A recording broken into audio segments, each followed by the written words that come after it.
Hello, hello. Oh no, what happened to the puppy cam? Captain Sumi, thank you for bouncing at me. Cyclone, hello. Mem, hello. How are you all doing? This is a problem. Let's fix that right now. It's a Droid Chem X. I need to buy the full version so that it doesn't have adverts. Because some of the adverts like to kill the whole stream. Yeah, go away. Kind of a bit of a design flaw, if you ask me. Okay, we're back.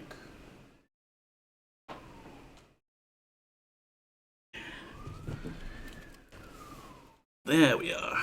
Much better. I also recently discovered that if you use the web view for Droid ChemX, it's got a few controls on there, like zooming in and autofocus, and I can replicate that with curl, so we can just focus in on Poppy a bit there. Much better. Could also zoom in if we wanted.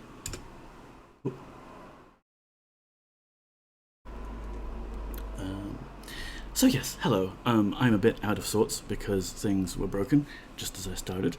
But hello, happy Monday, happy Halloween. How is everybody? So good to see you all.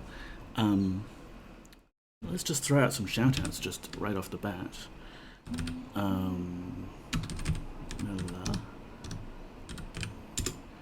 Mem, and Cyclone, and Captain Sumi. I mean, I suspect everyone here already follows everyone here already because you're all really cool. But yeah. Sleepy. I woke up at 7:45 and I do not know why. Yeah, that I would not know why either.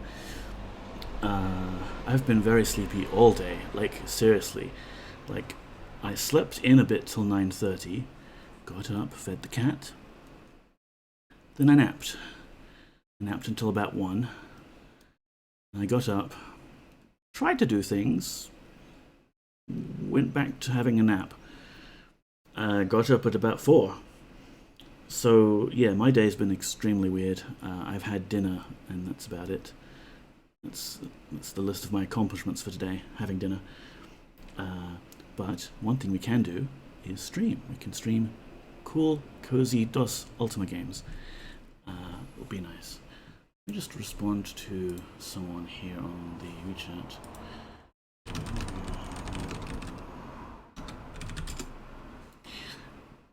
There, that's better. Tomorrow I have to wake up at 5 to get ready for my D&D one-shot I've prepped. Wow. 5. I could not do that, Cressica. That's beyond me. I'm hoping that we can all find a good time for Mel's Cozy Cat D&D session, because I was kind of hyped for that, and it looked kind of fun, interesting. So, yeah. Even if I don't get to participate, I want to tune in and listen. And if you want, yes, I am totally on top of things today. If you want to know more about said Cozy Cats D&D event, we have a Discord called the Stream Shed, and you could come along, and there's all sorts of events and things that the community are planning. So why don't you do that? Yes, promotion.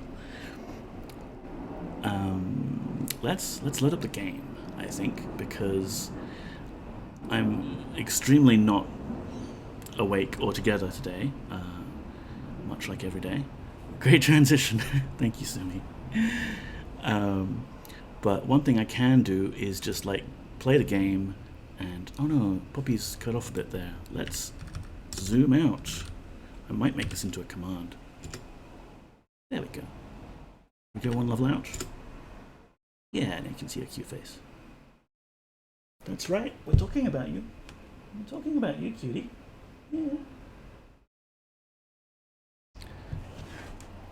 Yeah, I think we'll give people a PoppyCam command so that you can fine-tune the camera if it's not perfectly framed. That'll be fun. games. Let's... So for today, it's just perfectly timed. Well done, James. Pat on the back. Amazing timing here.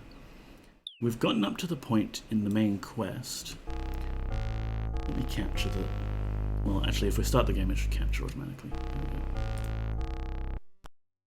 There we go. We got up to the point in the main quest line where we have to go find the secrets to life and death. And the way we do that, apparently, is by talking to a ghost.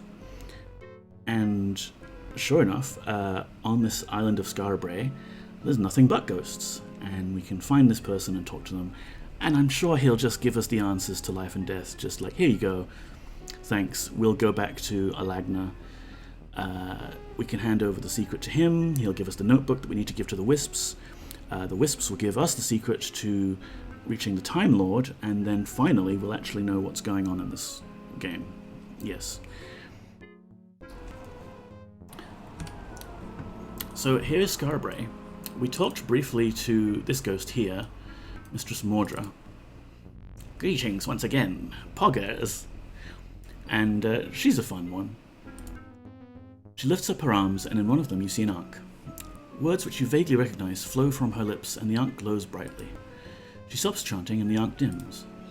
After her analysis of your condition is complete, it's good to see that the world has been treating thee well. How may I serve thee, O virtuous one?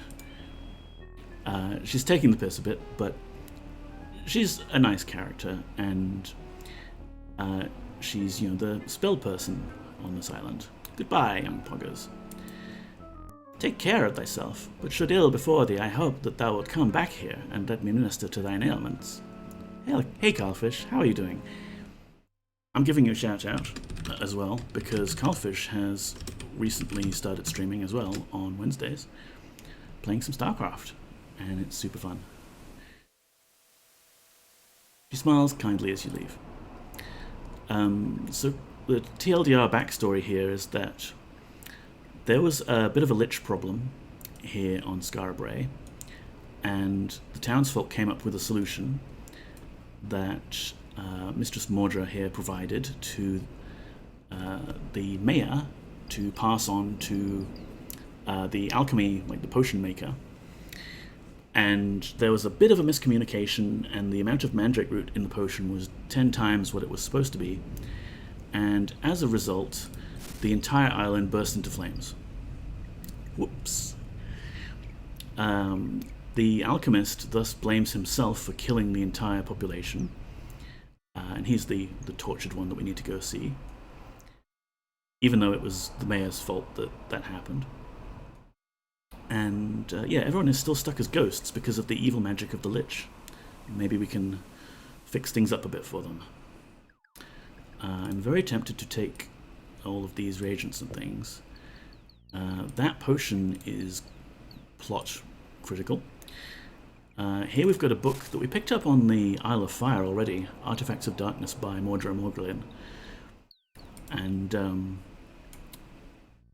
she... a short essay involving a metal plate hung above a door explains what seems to be a far simpler method of dispatching the noble monarch.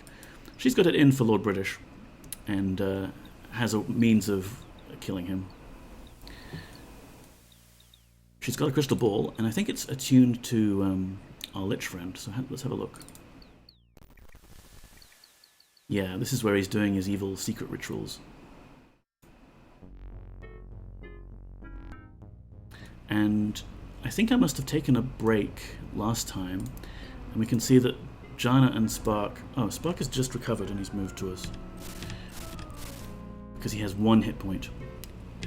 Jana is on negative 36, so we need to cure you up a bit.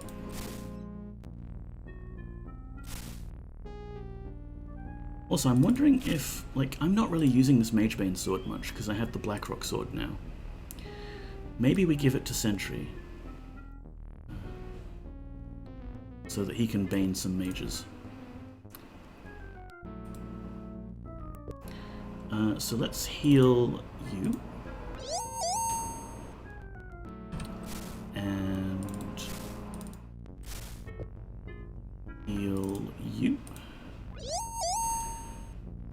should be good. Poggers has full health. Yellow has full health for him. Spark has 123 health, more than any normal mortal should ever have.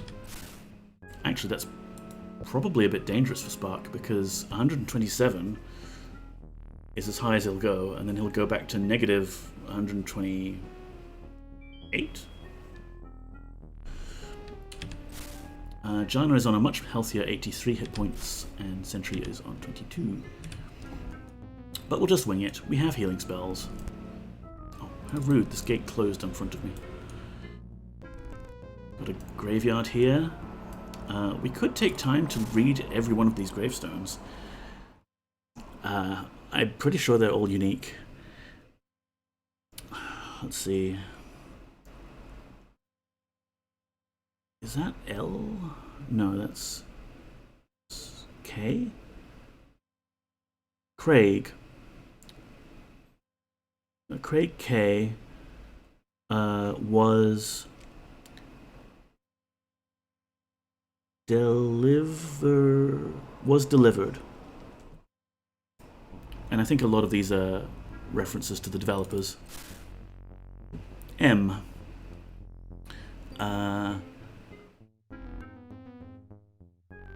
Stevен. M. Stevens arrived with gifts. But we're not going to read every single one of these gravestones because there's a whole population's worth. We might take a look at this one, someone's got a statue here of themselves. Oh yes, JRRT.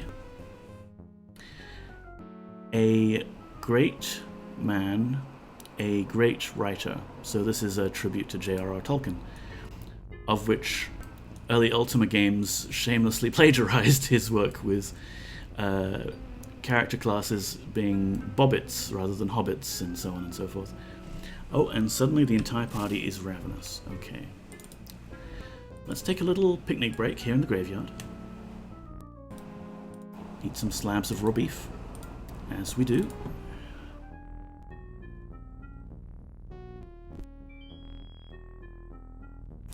There, is that good for everyone? Well, we did prepare a lot of food today. Right. And there's a little mausoleum here with a lever. Let's have a look at it. Oh yeah, we can view the skeleton here. Oh, it's blocked because of all the people. Can I not loot this corpse? What the hell, game? This is a role-playing game and I want to loot corpses. Let's read the plaque. For the love of M-A-R-I-E-Y?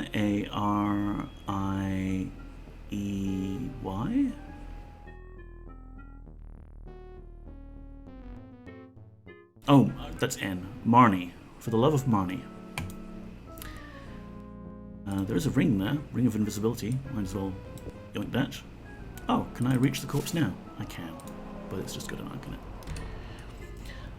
Still, while we're here, I want to show everyone another little secret. And this is one of the secrets I consider a cheaty secret, so I'm not going to make use of it. It's not like some stashed treasure that you're expected to find. It's a bit more similar to the secret room on top of the blacksmiths that we looked at in the first episode, I assume, where there's a bunch of chests with epic gear and, critically, plot items. I think the line I'm drawing here is, if it's treasure that's just like awesome loot, it's intended to be found and it's great. But if it's treasure that's including quest items that you couldn't possibly get elsewhere, then it's just to help the developers debug the game or cheat. A secret, if you will. Yes, hello Mzizi, how are you doing? Do you want to shout out? Tough luck, you're getting one anyway. It's not like it's a video shout out though. They were most recently playing COVID Got Me Good, yes. So hope you're starting to improve there. I want a shout out. Oh well, okay, you can get one. You can get two. We'll give you the other kind of shout out, the fancy one. I am the best streamer. The channel you're shouting out does not exist. Oh, it's that. I think I tried to shout out one of your icons. XYZZY. There you go. You truly are the best streamer in that you've accomplished all of your goals and now you're going to just stop streaming. Your legend will just have to be live on in rumors of people who were live there and caught the event. Oops, I accidentally changed windows. There, okay. I'm trying a contrarian approach. It's not working. Where were we? Right, so there's a secret here, but it's a secret cheat thing. That there's a lever hidden by this statue, and you get like 2 pixels of it.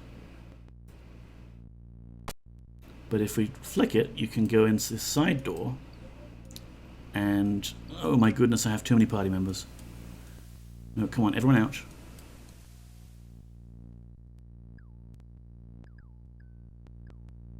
I think that's a box. It's a nightstand, there we go. So here you see there's a nightstand with a bunch of magic armor, which would be very nice. It doesn't even fit in this box. But there's also something called a soul cage. I don't think that's supposed to be there, you know? There's a wedding ring here. There's the death size, again, the one that Jana has. So yeah, we're not going to be using that. It would be nice to have 2 death size. And it would be nice to skip all of the plot stuff that we have to do here and just go straight to the endgame, but no, we'll do this series of quests properly. It's Halloween. Let's have fun on a spooky, haunted island. Let's go talk to some of the residents. This is the inn, I believe. The burned out wreckage of the inn. Chairs are moving on their own, doors are slamming in our face. Where'd that innkeeper go? You. Hi. The corpulent undead barkeep greets you with a wide, gruesome smile. Come, stranger. Have a seat near old Markham and tell me of your travels. I don't often get visitors in here anymore. Hi, what's your name? The heavyset zombie... Zombie? He's clearly a ghost. Wipes his mouth off on the back of his hand. I be Markham. Markham of the Keg. He pats the large keg of wine he carries. And what is it you do? Why, I run this fine establishment, the Keg of Spirits. For a moment he becomes serious. This place once drew folk from all across Britannia, gargoyle and human alike. Until the fire, that is. Oh, by the by, I have my fan on because it's been a bit humid today. I'm hoping that's not coming across in my microphone audio. And okay, there's a bus just passing right now. Yeah, so maybe that's okay as is. We'll see how it goes. If when I watch the VOD back and it turns out that, yep, there was a hissing in the background the whole time, just pretend it's spooky spirits. It's the Halloween theme. What fire? He looks uncomfortable. Cain blew the town to the 4 winds, and now we're all trapped here, slaves of that bastard Horrence. Tiny blue flames appear in the pupils of his glazed eyes, then go out as he regains his composure. Oh, I suppose it's not all his fault he was trying to help us when he called the proverbial fires of hell down on us. It just rankles me to have died in my prime. Spooky. Hello, Sonneveld. Also shoutouts. I'm feeling very shouty today. Go follow Sonneveld. I'm sure you've all seen Sonneveld before, but just unfollow and then follow him again. His roguish smile once again lightens his ghostly visage. Wait, that shoutout isn't for me. Okay. I'll change my shoutout command so it just ignores whatever's typed after it and it always shouts out MCZ. That'll do it. So who's this Kane person? World's best. A look of disgust comes to his disfigured features. That tortured soul haunts the crater made by his foolish mistake. I wouldn't go near him, though. He's a bit daft, you know. He refills his mug from the cask at his side and swigs down most of the wine in one swallow. Ghost wine. So who's Horace, then? For all the years I've been in Scarabray, he's been a raving lunatic. What with all them silly rhymes and his crazy laughter. Then one night, we all hears thunder when there isn't a cloud in the starry sky, and I seem to recall a full moon. He gets a thoughtful look on his face. But as I was saying, there was this thunder, then this deep, dark laughter coming from the tower on the northern point. Horance's dark tower. After this, he falls silent for a moment. After a brief swig, he continues. Then, even worse, I'm out checking on the cows when I hear a sound like moaning. It's off to the east, so I look that way, into the graveyard, you know, and what do I see? I tell you what I seen. The graves ripping open like the people in them got a place to go. Eyes wide, he tips back another sip. Go check out MZ, best streamer. Yeah, he fixed it. So Kane is this tortured soul, then. That's just the name the rest of us in Scarabray call him. The tortured one. He grins, embarrassed. Well, that's who we're looking for. That's great. He'll answer our question, and we can get off this place. That's the name of the island you're on. He shakes his head. And the keg of spirits? He truly looks sad as he says, This place was once my pride and joy. The keg was known all around Britannia, and few other places too. Well, now it don't look too much. But in its heyday, it saw the likes of nobles, knights, minstrels, and merchants. And of course a bit of riffraff, to be sure. He winks at you. His spirit seems indomitable. Alright. Good luck, guy. Oh, are you leaving then? Well, you take care now. And watch out for those walking dead. Some of them aren't too happy about their state, and none too picky about who they complain to, neither. Poppy's looking particularly majestic today. She is. One thing I can do now is...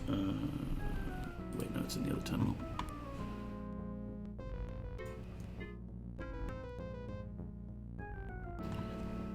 Zoom in.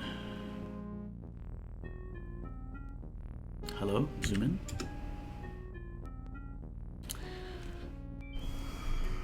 I think the video feed froze again. Give me a second.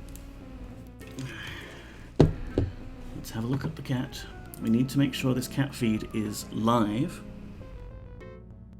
Oh, she's not even in her. She's not even in her bed. Poppy.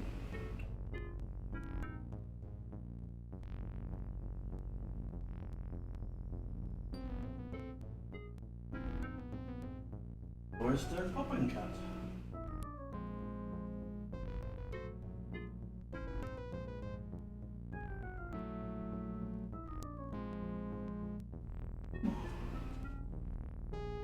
Come on, let me bribe you into coming onto camera. Yeah, well, give me a second.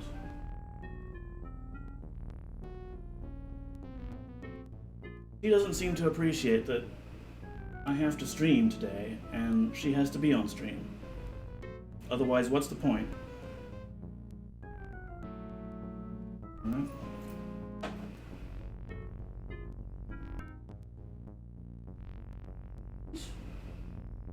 Alright, think we're getting a free bother cat right now. Come to the kitchen and feed cat. Yeah, yeah.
Well,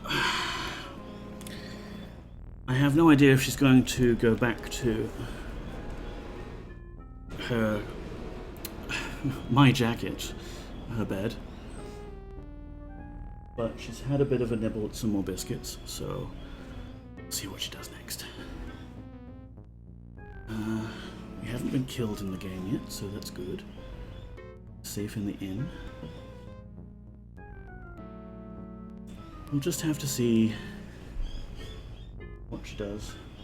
One of these days I will rig the whole apartment with cameras so that we can just follow the cat as she goes around the house. So yes, lovely inn. Let's go up to the second floor. This place could do a bit of with a bit of a makeover. Maybe when we do our house flipper episode, we'll decide to live in Scarborough and just try and tidy this place up a bit. Could be good. But it looks like we have a customer here and a waitress. And yes, Aiello, you can sit all the way over there in the Nigel corner. The rest of us will sit here at this table. You see a pretty ghostly girl with long black hair. Hello, milady. I'm called Paulette. How may I help thee? Yeah, what's your name? I always like to do this. Sometimes you've got hilarious responses to someone who's just introduced themselves, and you still ask for their name anyway. Why, milady, hast thou forgotten already? I'm Paulette. Also, sometimes you have to ask someone's name just to uncover a new dialogue option. What is it you do here? Well, milady, before the fire, she shudders, I used to be the barmaid here. Can I buy things off you? Thou dost wish to purchase something? Yes, I do. I'm sorry, milady, she giggles, but all we serve here are spirits. That's a good one, wench, laughs the portly ghost. So do you know this tortured one? I'm looking for him. She appears puzzled for an instant, but then she nods her head. Oh, thou must be referring to Cain. He was the alchemist who was responsible for the fire. What fire? Oh yes, it was horrible. The tavern caught on fire. I ran to my room, hoping to escape the flames, but then I started coughing. I couldn't breathe. Her chest rises and falls quickly, as if she's reliving the experience. Finally, I could take it no longer. She brings the back of her hand to her forehead, dramatically. I fainted. Then I was here again, just like thou dost see me now. Her smile is like that of a child. Here again? Yes, 'twas quite odd. When I awoke, it was as if I'd never left when the fire began. In fact, were it not for the scorch marks everywhere, I would doubt the fire ever happened. And where is here? Why, it is called the Keg of Spirits.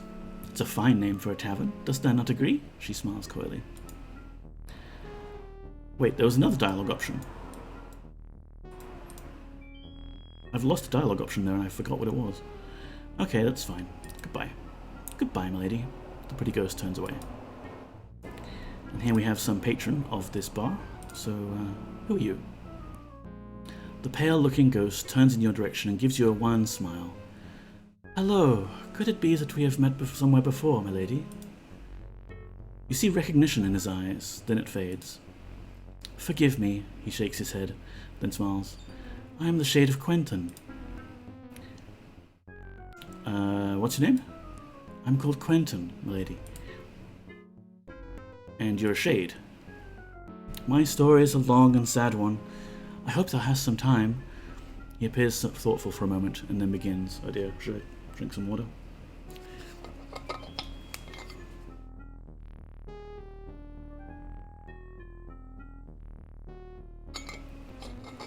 Quentin's a lot more ghostly than the rest of the ghosts.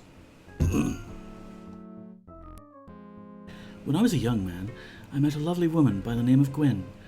I made her my wife, and we lived for a time, happy and carefree. She brought a light into the world, and we called her Marnie, which means the sole breeze after a storm. Ah, for the love of Marnie, that's that person that's in the graveyard building. Sepulchre. What you call it? He smiles to himself at some memory, then continues with a furrowed brow. Then, one day, my wife was taken from me. I know not where or by whom, save that they were evil men. Soon after, my sweet Marnie became sick at heart, and I feared for her health. I could not take time from my fishing to care for her, but I needed gold. So I made a deal with a man who was not to be trifled with. This was mine undoing, for when I failed to repay his loan, he came to me one night and slew me. I had not a chance to fight back or call for help. He falls silent. But that was long before the fire that turned this whole island into the land of the dead. So he actually died, not from the fire, but a lot longer ago. It seems like Mistress Mordra, the town healer, thought she had a plan to stop the Lich, Horrence, which she told to the mayor. I'm not sure exactly what she planned, but it involved Trent, the town smith, and Cain, the alchemist. Not long after Cain began his work, a maelstrom of fire tore over the island, destroying everything. Skara Brae burned for days. Okay, that's a lot of things to talk about. Tell me about Cain, the Tortured One. Cain? He was an alchemist here on Skara Brae. Now he spends his days in eternal pain caused by his guilt from causing the fire that destroyed this town. And about Cain. He looks as if he expected your question. Alas, Cain, in his attempt to free us of the Lich, instead damned us to become slaves of the selfsame Lich. Yes, we are his slaves. Every night at midnight, we must go to the Dark Tower and become servants of his black mass. I only know this because Mordra tells us it is so. I have no recollection of ever having been to the Dark Tower at all. His expression betrays his fear. Tell me about Mordra. Quentin looks hopeful. If thou wouldst like to assist us, she is the best one to speak to. She seems to know the way to rid us of the Lich, at least. And, this Lich. Once, over 2 centuries ago, I knew a gifted mage named Horrence. His 2 loves in life were the study of magic and writing lovely poetry. The people of Skara Brae felt safe in the knowledge that this sort of mage protected the town. Then he began to change. First his beautiful sonnets became a rhyming doggerel. It became the only way in which he would speak. His spells, which he displayed before the townsfolk, became destructive and violent. People began to fear him. My death occurred about this time. Not long after that, he became reclusive. He had a tower built on the northern point and never removed himself from it. Then, one night, the graves in the graveyard opened and the dead began to walk. Markham nods his head emphatically. That's right. I seen it. I did. They marched to his tower, and now they roam all over the island, performing his bidding. It be getting so's a ghost cannot make an honest living no more. Humph. Markham looks a bit disgruntled.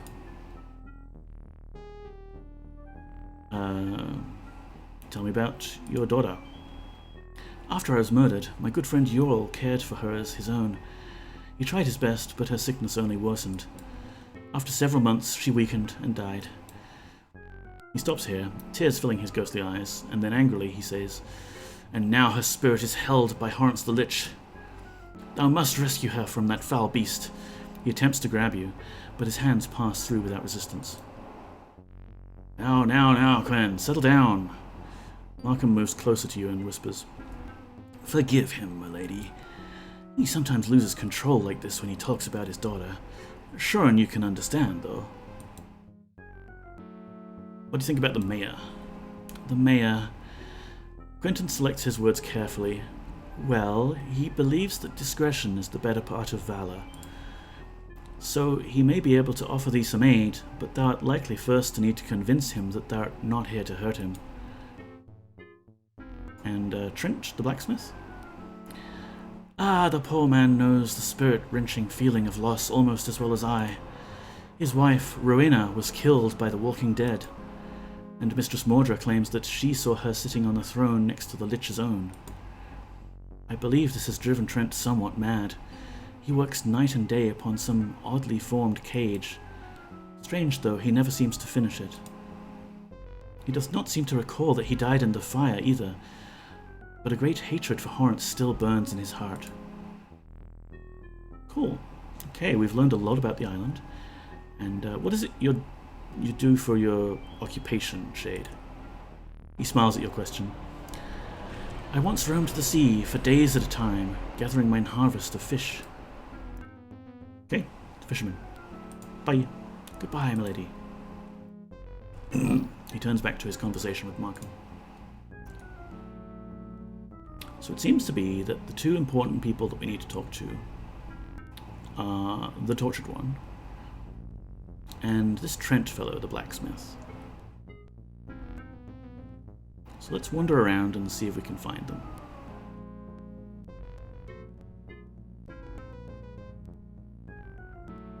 Okay, this looks like it could be the town hall.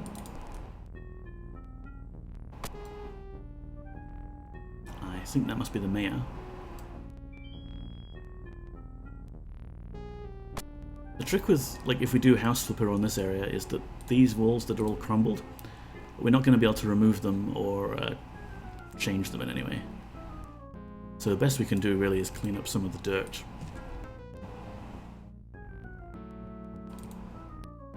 You see a middle-aged ghost cowering in the corner of this burned-out room. He's shaking from head to toe, and as you approach, he jumps out, waving an ankh in your face. Thou'rt not have me, foul beast! Back, I say, in the name of the virtuous, back! He slowly notices that this is not that this is having no effect other than to surprise you, and looks more closely in your direction. He looks from you to a picture of you on the wall. Back and forth he looks, squinting his eyes until they go wide with relief. Oh, thank thee for coming! Lord British finally called thee to help us. He's obviously suffering from some delusion. I am Mayor Forsyth. Dost thou think it will take long for thee to defeat the Lich? What's your name? As I told thee, my name is Forsyth. And your job? He seems confused by your question. Did I not already reveal that? I am the mayor. So what Lich are we dealing with here? Why, yes, the Lich has been a horrible scourge on my poor town. First he drives away all visitors by raising the dead, which must be terrible for tourism. Then, in an attempt to stop him, the town is destroyed in a terrible fire. Well, I suppose that is not strictly his fault, but, well, something had to be done about him. Forsyth looks a little flustered. It's not his fault? Well, the alchemist is the one who started the fire. The alchemist. You mean the tortured one? That is what we call Cain. He is the alchemist who created the fire. He puts his arm around your shoulders and whispers, Mistress Mordra, our healer, thought she found a way to get rid of Horrence once and for all. All we have to do is make a gold cage. Or was it an old cage? Well, no matter. We make this cage, and someone, he smiles to you, lowers it into the Well of Souls to do something or other to it. When this is done, I shall catch the Lich off guard late at night and snap it tight around him. Sounds easy thus far, yes? Well now, after that, thou needest only pour on him the magic liquid that the alchemist was making. He pauses here as if a little embarrassed. I apparently got the proportions a bit off when I told the alchemist about the formula. Anyway, it should be as easy as falling off a log for thee. I guess thou had best be running along now. Mistress Mordra can tell thee ever so much more about this than I. Be careful, though. She is a dangerous old wench. Mistress Mordra? You're calling her a dangerous old wench. She can probably hear you, you know. She resides just across the way, and can help thee with everything thou mightst need to rid us of the Lich. Thank thee ever so much. It has been nice talking with thee. Goodbye. He scurries back into his corner and holds his Ankh in a protective fashion. Well, there was more we could have talked to him about there, but I don't think we're getting much out of him. There's Mordra's house. Oh, and here's some stones where a moongate might be, and some harpies.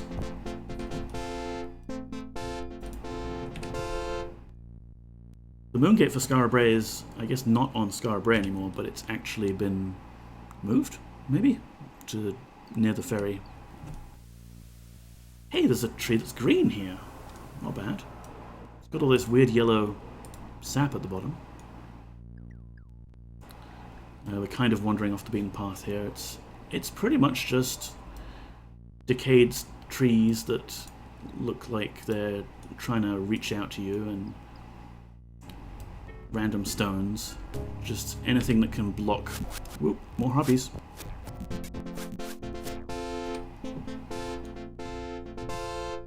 Anything that can block you from landing the carpet here, for whatever reason. And for some reason, these harpies were carrying chests, so let's have a look at those chests.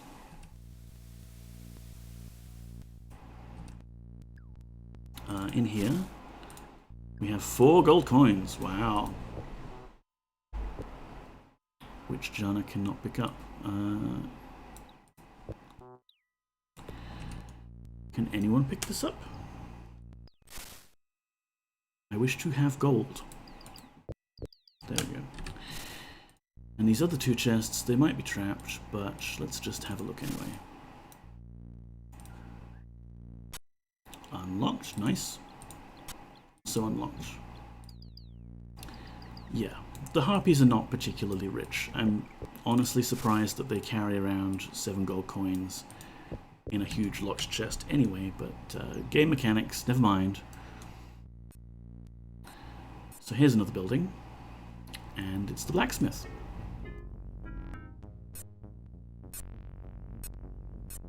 You can see, oh, the spooky chair, it moved. Everything's just a little bit haunted around here. Got a spooky ghost blacksmith working on a spooky soul cage. You can just tell by looking at that. That is definitely a soul cage. So let's talk to him. You see in the fire of the ghostly forge a large, heavily muscled ghost with a full beard and moustache. He does not notice your approach. Hi, what's your name? A deep furrow, accentuated by thick eyebrows, creases the ghost's weary brow. He doesn't look away from his work. Happy Spoopy Island. Hey, ma'am. Good to see you again. Happy Spoopy Island. I'm Trent. Now, please, leave me to my work. He continues, hammering on a strangely shaped iron cage. What is it you do here? Art thou blind? Canst thou not see that I am a smith? He doesn't seem the sort for idle conversation. So, you're working on a cage, are you? Anger radiates from the large ghost in almost tangible waves. He looks up from the cage, and you see that the light of the fire isn't coming from the forge. It's coming from his eyes. I built this cage to destroy that bastard Horrence, who took my wife from me. For a moment, you think he's going to strike out at you. Then he unclenches his fists with a heavy sigh and returns to his work. Who's Horrence? His whole body tenses as you speak. Horrence! The word comes out like a curse. I will see his foul spirit burn before mine eyes. Then I will laugh as he cries out pitifully for mercy. For some reason, you think that you'd rather avoid hearing that laugh. And who's your wife? I don't see her around. One hot tear slips from the ghost's eye and falls on a heated piece of the iron cage. It sizzles and then is gone. Rowena was my life, mine only joy in this world. His voice is almost tender, but then he returns to his guttural tones. He killed her and he took that joy from me. Now I am only a hollow shell of a man burning with hatred. He killed her. That sucks. In an attempt to steal her away from my side, the evil fiend sent his undead minions to bring her to the Dark Tower. The mindless creatures slew her as she struggled. The ghost turns to you in anguish. I could do naught to save her. The sheer numbers of skeletal warriors bore me to the ground as she was bereft of life. Insane determination flickers in the big ghost's eyes. For this I will never forgive and never forget. Cool. Tell me more about Rowena. What, does she have hobbies? He holds up one hand as you say the name of his late wife. Please do not say that name. It takes from me a little of mine hatred, which is all I have now. Wouldst thou rob me of the one thing that keeps me alive? It would seem that he is unaware of the fact that he is, indeed, no longer alive. An odd expression crosses his face. I also choose this Gitjai's dead wife. Yeah, she's pretty nice, actually. She's a bit brainwashed at the moment. We'll meet her later. Can you brainwash a ghost? I mean, they don't really technically have...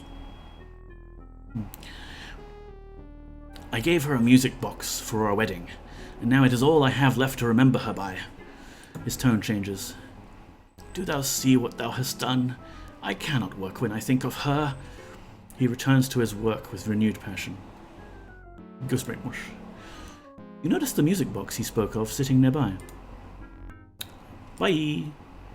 If he heard you, he ignores the fact as you take your leave. You truly feel pity for this deeply wounded spirit. Oh yeah, there's a music box. Let's use it.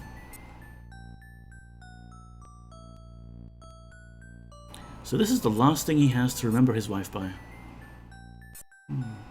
I guess we're taking it. Yoink. So that's the inn that we saw earlier. Not the inn, the town hall. And we have a crossroads. We've got some burned out... Eee! Okay, come back, people.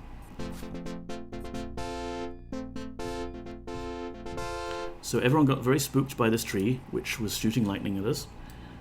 But it's okay, we killed the tree. And very sneakily behind the tree you can see a magic axe is hidden. We could use the magic axe, I guess, but I think the gear that we've got currently is already pretty damn good. So we'll just, like, hold on to it for the sake of looting shiny things. Another house is just rubble and mushrooms. Oh hey, there's a little stone here with a sign on it. Let's see if we can read it. To the Dark Tower. Let's go there last.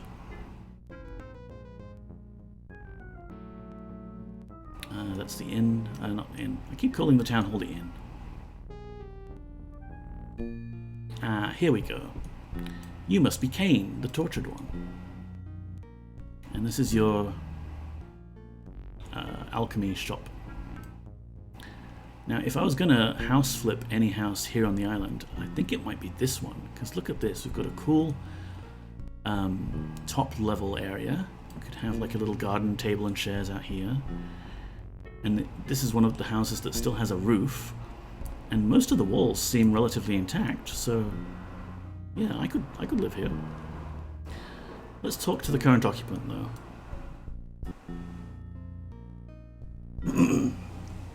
The ghostly man displays a face filled with pain. I, he gasps, am called Cain, but I have also been given an alias by my fellow townspeople. To them, I am known as the Tortured One. He moves his hands in a sweeping gesture, but seems to indicate nothing. Is this that bone barn I've heard so much about? Hello, Zul. Welcome on in. I would give you a shout out, but you don't stream on Twitch. Zul here streams on YouTube, and I'm tempted almost to set up some sort of dedicated Zul shout out command. But let me see if I can quickly pull up one of his old videos, which should be in my history somewhere.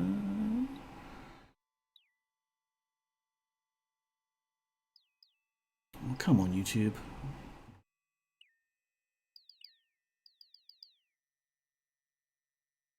How are you, friend? How are you doing? Please entertain the guests while I scroll through what seems like an unlimited number of reaction videos and Minecraft videos, and let me just type your... Here we go. It's in the sidebar. Oh, cool. You've got one of the cool usernames now. So Zul here streams on YouTube, and he's been playing Cyberpunk 2077. Go give them a follow or a subscribe or whatever it is on YouTube. I'm just here for the spookums. No worries, Zul. It's a very old name. They haven't unlocked my handle application yet. Oh, right. Well, give it a check, because I got the email about my incredibly old username. That's right. They're using the @ for the new ones. So, yeah. You never know. And thou canst see why. Yeah, we don't actually see. Why? The flames, fool! The flames! Again, he gasps. So, from his point of view, everything is as much on fire as the day he set it on fire. Poor guy. So I have some questions. First of all, what is it you do here? He smirks at your comment. Thou wishest to know my job? I will tell thee my job. To burn here in eternal flames for my crime against the fair city of Scarabray. That, he pauses for emphasis, is my job. After a moment, he calms down. I apologize, my lady. I realize thy question was not intended to further torment me. You don't know that. He sighs and turns his face away from you. At one time, I was the alchemist here. B9 Tarzul was an old brand account name I'd forgotten was attached to my account until I was messing around in YouTube Studio and saw it come about a week ago. Cool.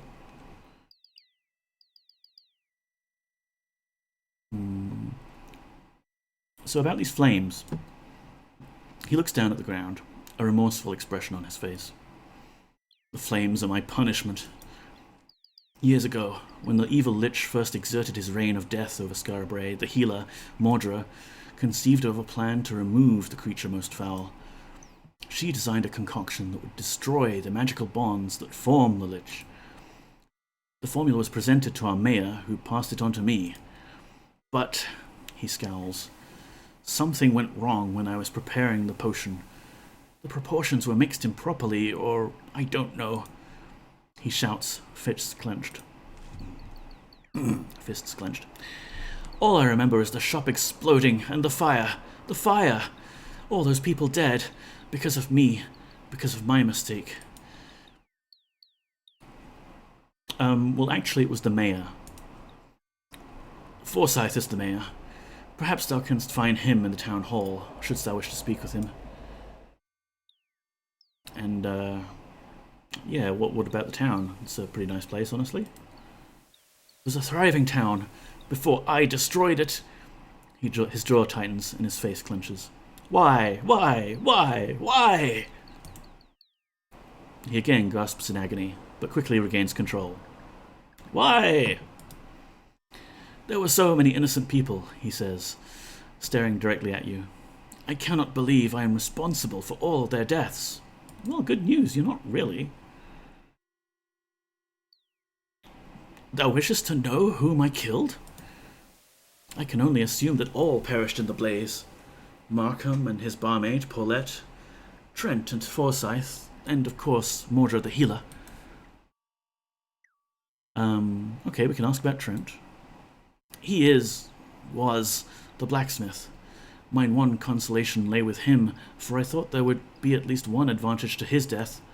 Sadly, he inhales quickly, even that did not occur. What sort of advantage for him dying would there be? The Lich took from Trent the one most valuable thing in the blacksmith's life, his wife, Rowena. I had hoped his death would at least extinguish his pain. He smiles sardonically. Well, it did end his pain, in a manner of speaking. And he's the blacksmith. He was once a master of all things metal. Now all he does, so I am told, is work relentlessly on that blasted cage. What cage?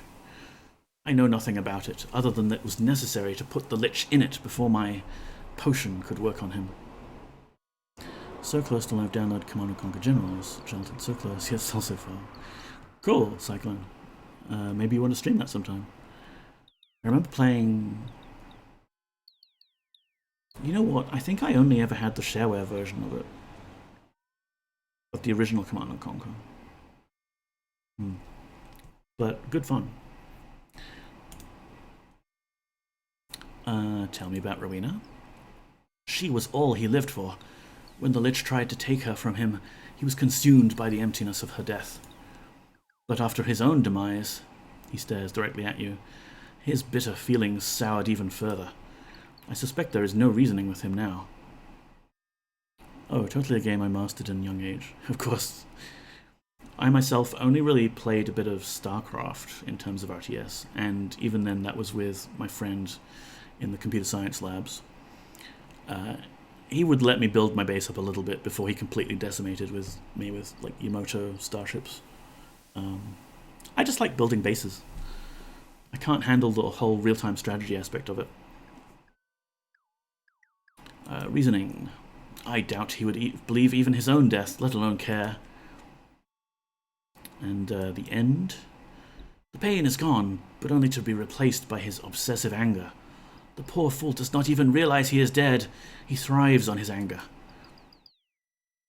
Fair old RTS games are amazing. There's one that I want to play on stream sometime, and maybe we'll do it as like a palate cleanser between Ultima 7 Part 1 and Ultima 7 Part 2. But it's, again, shareware I found on a PC format cover disc one day, called Netstorm, and it's a bit of a weird twist on RTS. There's floating islands in the sky, and you can build bridges across to the other islands to further conquest and reach your opponent.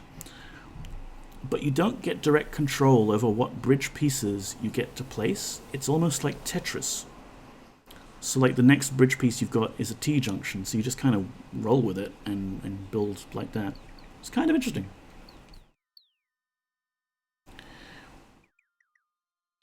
So anyway, Mr. Tortured One, we are here to ask you questions about the meaning of life and death.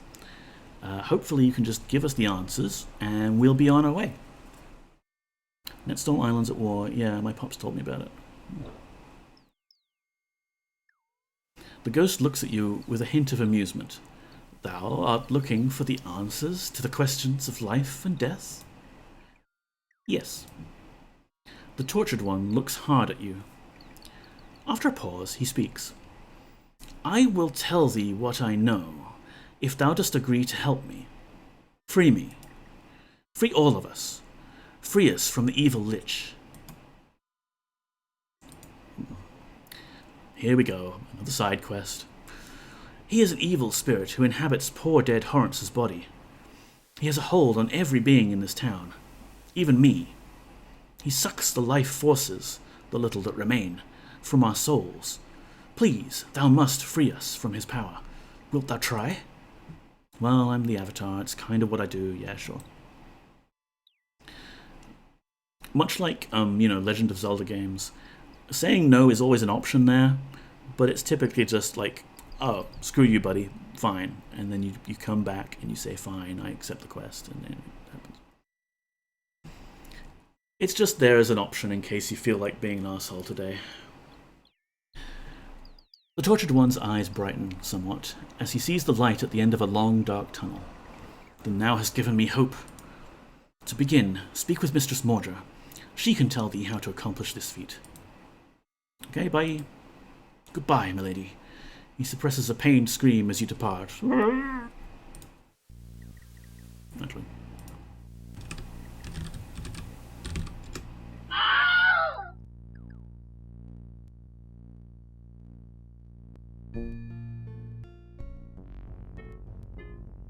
So we could go speak to Mordra, but first up, let's talk to Horrence. Maybe he's not such a bad fellow.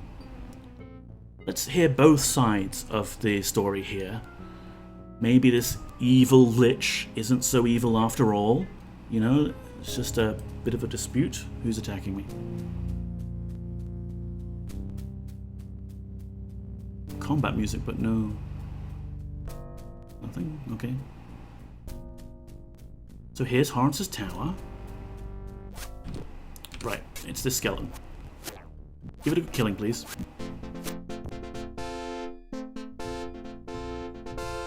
Once again, Jana ran away in fear. This skeleton's not attacking us at all, though. This skeleton's cool.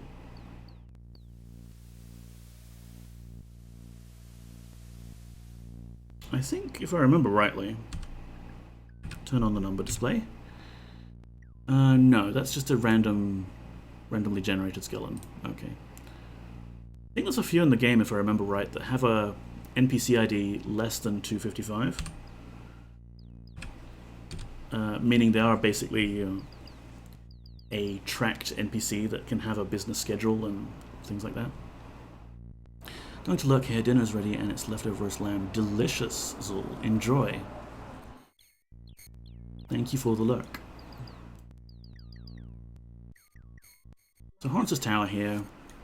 It's a bit of a weird design. It's got some stairs up to his second floor. What time is it? 9:07 PM, I guess. We'll go on to that second floor later. Here he's got like a little throne room and a bunch of beds. Okay, sure. And there's a ghost here. Why, it's Rowena.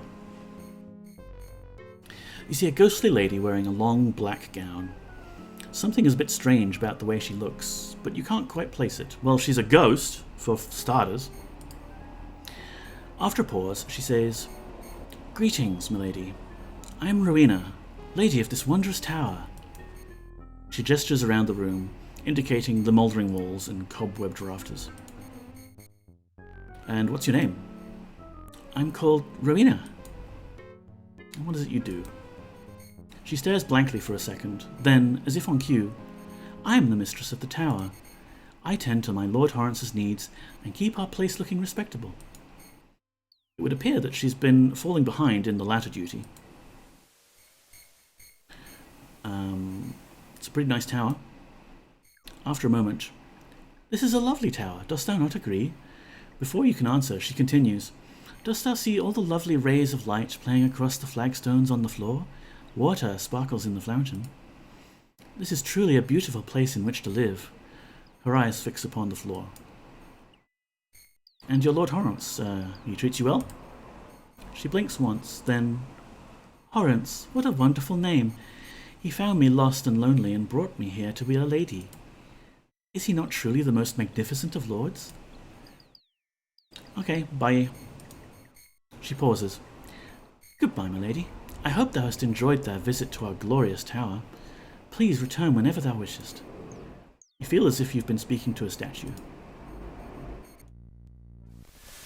So again, we can go up to the second floor here. And you get a sneak peek if you're standing here. Ah, there's a secret room under the stairs with a well of souls in it. I'll have to get in there later. So if we carefully approach this up... Nope, there we go. So it's kind of trapped, and it teleports us out here where Horrence is busy doing his evil rituals. Let's talk to Horrence. You step forward to confront this vile-looking creature, and he slowly turns to face you. As his intense gaze locks onto your form, you almost wish you hadn't been so bold. Poggers. A sardonic expression comes to his undead features. How may I help thee? You get the distinct impression that help is the last thing you'll get from this lich. Eolo steps near you and speaks in a whispered tone. Do not trust this one, my lady. Methinks he'll cause naught but evil. My lady? I'm ready to go now, he says to you, cowering from the undead creature. Horrence, I presume?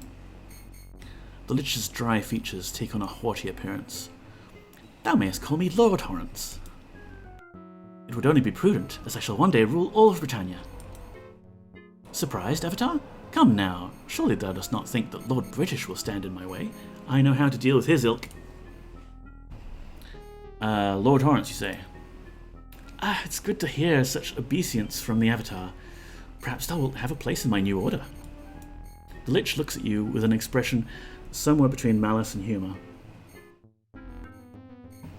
Lord British isn't gonna let you just roll over him.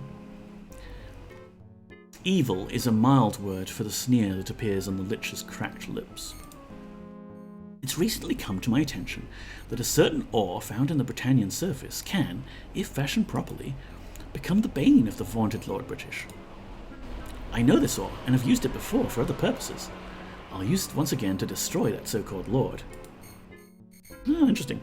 Maybe we could do the same. We could beat you to it. I wasn't really being obeisance to you, I was just being polite. Why, what else wouldst thou call it? Surely thou art truly humbled by my majestic presence. Well, okay, but tell us about this new order of yours. Maybe you're going to make a few good points, you know. The place could use a bit of a shake-up. An expression of zeal lights the dead face of the lich.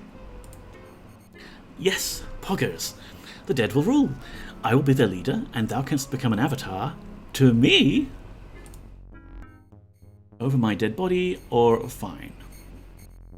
I mean, it's pretty obvious, but shall we do a poll?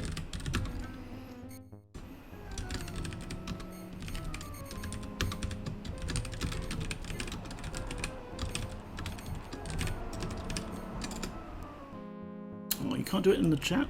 That's annoying.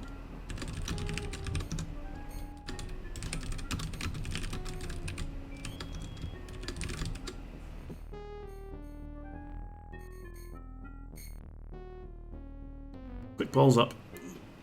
What do you think we should say? What is our witty retort in this situation? Might have to think about it. I'm going to close the balcony door because I might get flies and things in.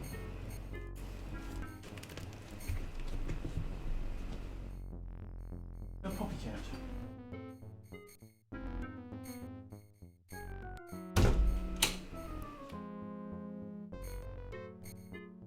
Where is the puppy cat? We're here on camera today.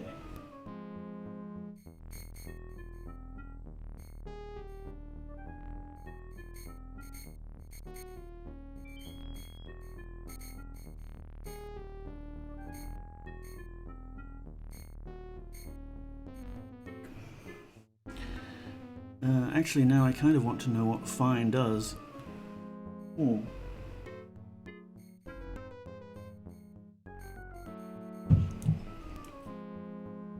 We might be able to choose both.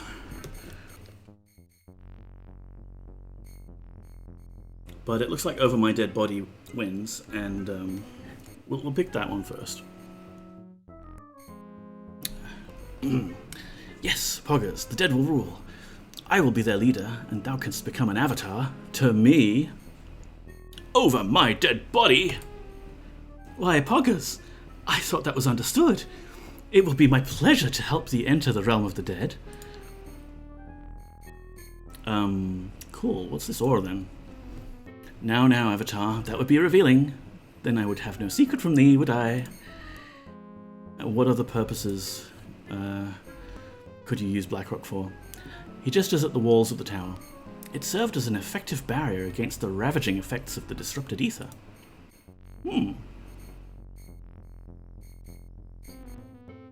That's weird. I just saw my chat flash, but there's no change there. That's weird. Oh, it's probably the poll disappearing. Let's quickly see if we can skip through... Oh, hang on. I didn't mean to choose that option. Let's do it again. What's your job? A harsh cackle escapes his dry throat. I am the illustrious Lord of the Dead, soon to be Lord of all Britannia. Dost thou have any idea of the number of dead people and creatures there are? I thought not. The dead of the ages are mine to summon and control. The graves of beloved ancestors will spew forth their contents into an army. A special treat for the living, mine undead monsters will be. Imagine a skeletal dragon that cannot be killed. Consider a cabal of ever-living mages, eternally enthralled to me. And the most beautiful part of my plot is that, as the living die in these battles, and they will die, they will swell the ranks of the undead host. I will rule supreme, a world of the dead. A terrifying glimpse of his sick and twisted future causes you to shiver ever so slightly. And I'll have a queen, the lovely Rowena. Yes, about Rowena. She is the most beautiful lady I've ever been witness to. She shall have eternal beauty at my side, and we will rule together. After hearing him speak of his plans for the future, you find this a very unlikely statement. Alright, let's say bye. It's truly sad to see thee go, he says with a sardonic smile. Yeah, right. Feel free to explore mine humble abode, though have a care. My guardians are none too intelligent, and will most likely assault anything living. He smiles with his death's head grin. Let's just talk to him again briefly, because, the wondrous avatar has returned. What have I done to deserve such an honor? The word honor sours on this creature's tongue. I wonder if we could get that dialogue option again. Lord Horrence, Britannia, Lord British, wanted Lord British, Lord Horrence, New Order, Expression of Zeal, yes, Poggers.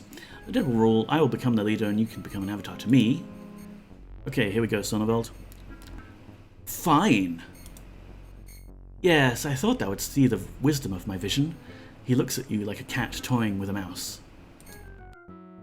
So yeah, I mean, either way, there's not too much branching dialogue here. It's still a bit better than, like, Mass Effect, where you get the same NPC response no matter what you choose. But, yeah. Bye. It is truly sad to see thee go, he says with a sardonic smile. Oh, I thought it'd be a game over, you dead. There's not many of those in this game, I think. There's a few places where you can go that will sort of soft lock you. It doesn't outright kill you. It's not like, oh, and then the avatar joined the forces of evil and died. It's just like, it triggers the same copy protection thing that the game uses, so everyone you speak to speaks nonsense. We'll have a look at that when we finish the game, and we'll go on a cheaty teleporting tour of all the hidden places. Yeah, right. Feel free to explore my humble abode, though have a care. My guardians are none too intelligent, and will most likely assault anything living. He smiles with his death's grin. Oh yes, cheat and tour. Definitely. There's so much hidden away in this game, it's amazing. Okay, so let's just jump out of this fire, please. There we go. I mean, as far as evil liches go, he's been quite a good host, and he's invited us to tour his castle and all that, and he's outlined his plans for world domination, which, I mean, you know, it's world domination, but someone's got to rule the world, and maybe Lord British has had his time.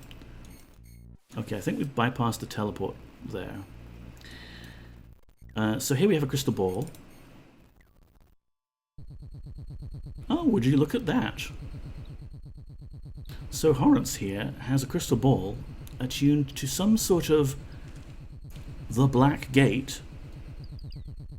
And look, there's a female noble person there and a male noble person there, and a very dimly you can see maybe someone who's wearing a piratey kind of outfit. and a wingless gargoyle. I had to reload your stream, and it's locked up on a frame of a gambling ad. I am sorry to hear that, MZZ. Which you might not even be able to hear me say.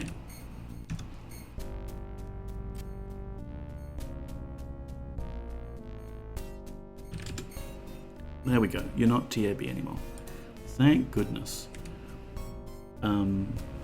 Yeah, I only have the pre-roll ads set up, so hopefully no one's getting like mid-roll adverts. I think it does do occasionally the thing where it resizes my stream and shoves a little banner under there.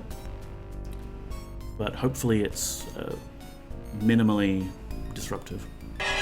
Thundercats! Ho!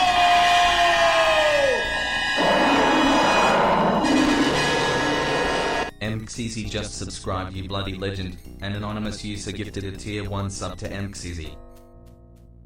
Thank you so much, anonymous gifter. That's really nice of you. I don't want to ever put anyone in a position where they feel obliged to start gifting subscriptions to people just to avoid adverts, because, I mean, adverts, they're just a thing Twitch does these days. It wasn't me. Hands up, like, I couldn't have done that by myself, so, thank you so much. Yeah, enjoy the emotes, Emmy. Let's have a look at some of this guy's books. What's the sort of things he likes to read? Yeah, no, I don't think anyone would suspect you're trolling for a sub, Emmy. That's definitely not the impression I got there. It's worthwhile to complain if a gambling ad has locked the stream up and is permanently stuck there. So don't feel bad about that at all. Yeah. Let's read this lovely book, The Transitive Vampire by Karen Elizabeth Gordon. This richly detailed tome is a handbook of grammar for the innocent, the eager, and the doomed. Good, so he's brushing up on his grammar. That's that one. What's this one do? At Anonymous Gifter. Yeah, what if someone's just got the account called an Anonymous Gifter? The Tome of the Dead by Suval Shadowface. The crinkled pages of this book appear to be made of an odd sort of leather. It contains various essays concerning the treatment of the deceased, especially the bodily remains. One chapter is entitled 101 Uses for the Human Heart. Another passage describes the method by which human skin is turned and pressed for use as writing material.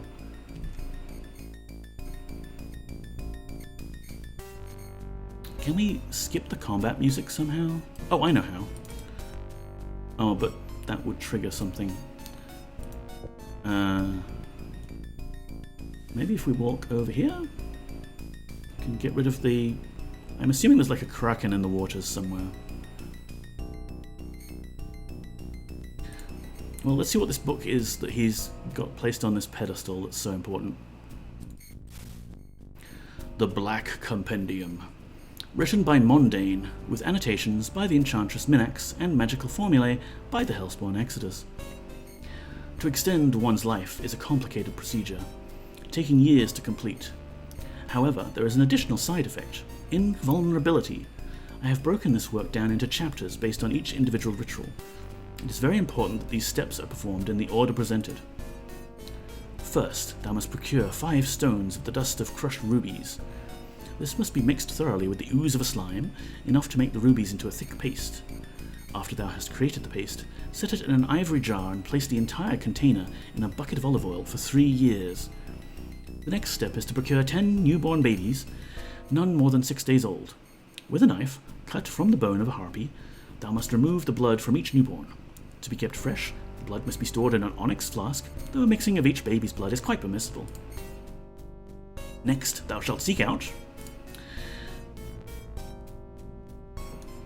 Well, I'm sure we could make use of that book later and become an invincible lich ourselves. But at the moment, I'm most interested in dismissing the combat music. It's not the skeleton that was patrolling these corridors that's angry at us now, is it? No, he's fine. Is it like another harpy or something? Thank goodness. Okay.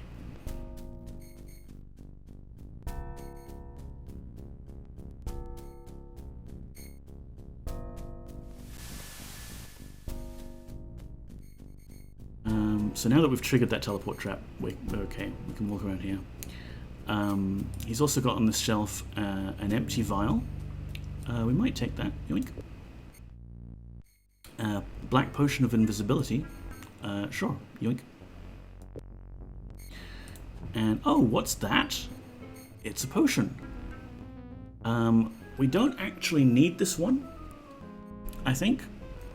But as a way to sort of prevent people from stuffing up the game if they lose the original potion that you can find in Mordra's house, here on Horance's shelf is an invisible potion which is of the type that you need to do as part of this ritual. Pathways of Planar Travel by Nicodemus.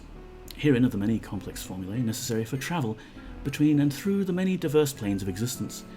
Each plane is accessed by a moongate, and even our very own Lord British came to Britannia from one of these planes via Moongate. However, this also leads to some concern. To this point, every individual who has entered Britannia from another plane has been benevolent, most notably Lord British and the Avatar. We know they're benevolent because they rule the country with an iron fist and control what we're allowed to write. But if they have the ability to employ these gates, is there not the chance that some other evil beings might too be able to venture into our fair lands at their whimsy? A thought to be considered for the future. Okay, 2 more books. Then we'll move on. Modern Necromancy by Horance. The author of this poetic treatise attempts to show how necromancy has been maligned throughout the years, and explains the beneficial knowledge that can be garnered by studying the effects of magic on a lifeless corpse, including the more recent art of returning life to a dead companion known as resurrection. Right? I mean, resurrecting the dead, bringing them back to life, if you consider that necromancy, is that also evil? And raising someone who's more been dead for a longer time as a skeletal companion? Well, is it not good to see them up and around again? Finally, Ritual Magic by Nicodemus. The ability to combine one's power with that of another mage's is fundamental to the casting of enchantments. While standing in the outer triangle of a pentagram, up to 5 wizards may enhance the effects of their spells.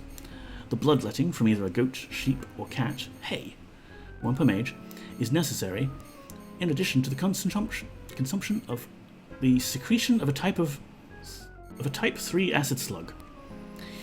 Once all the materials are gathered, each mage must stand within one of the 5 corners of a pentagram, drawn from the dust of a dragon's thigh bone. Yeah. I think these magic rituals need a bit of modernization. Careful experimentation will show that you don't really need all of that blood. You can make do with an egg yolk and a small piece of balsa wood.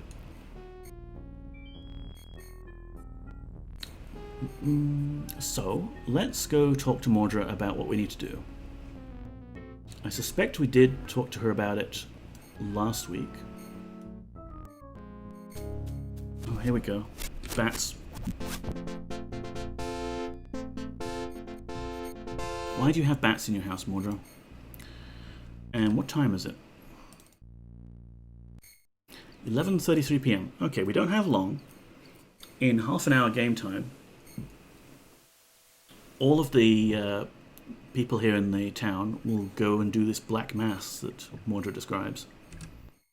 So we could have a look at that. That might be fun. But I think ultimately we need to capture Horance while he's doing that ritual. So maybe we want to actually talk to everyone and get things ready before that happens. If not, we can rest until the next night. Greetings once again, Poggers. She lifts up her arms, and in one of them you see an Ankh. Words which you regularly recognize flow from her lips, and the Ankh grows blurry. She stops chanting, and the Ankh dims. After her analysis of your condition is complete. Ah, it is good to see that the world has been treating thee well. How may I serve thee, O virtuous one? I think she basically gives you a free heal there. at the start of the conversation. But we don't need it. Job. I was the healer of this town before the fire erupted that shattered the lives of those here. I also dabbled in secret magical arts for a while. She winks at you slyly. What sort of magical arts? Her eyes twinkle mischievously. If I were to reveal them to thee, they wouldn't be secret any longer now, would they? What can we do about the fire? 'Twas the doom of this town, although I place no blame upon the alchemist Cain. For I was the one who told him the recipe that I am sure will rid us of Torrance the Lich. Yeah, I need the recipe. 'Twas but a simple mixture of a few ingredients. It should have worked. Her eyes narrow. I expect that mayor of ours, Forsyth, fouled things up. Yes, the man is a bumbling idiot. It is his fault that the island was destroyed. I gave him the exact proportions of the reagents to be used in the magical formula, and he paraphrased it to the alchemist. Cain. By the size of the fire, I am sure he misquoted the amount of mandrake root by tenfold. Damn that foolish man. Her brow creases, and you can see that this is a subject she would like to avoid. Can we help Cain? Now those who reside here call him the Tortured One. That is because he is in internal pain caused by searing flames licking at his flesh. The pain is imagined, but to him 'tis as real as thou or I, or at least as real as thou art. Can we save the lives of the people? Wouldst thou like to know about the townsfolk of Scarabray? I might have some new information on my fellow townsfolk that could be of use of thee, she says, adding a smile. Yes. Very well then, of whom wouldst thou speak? So last time we met her, the only option we got was no one, because we hadn't... Oh, the only option we had were ferrymen and no one, because those were the only people we talked to. But now we can ask about all of the other people we've met, because the game knows that we've met them. She glowers at you for a moment. I have nothing to say about that bumbling clod. Okay, what about Markham, the innkeeper?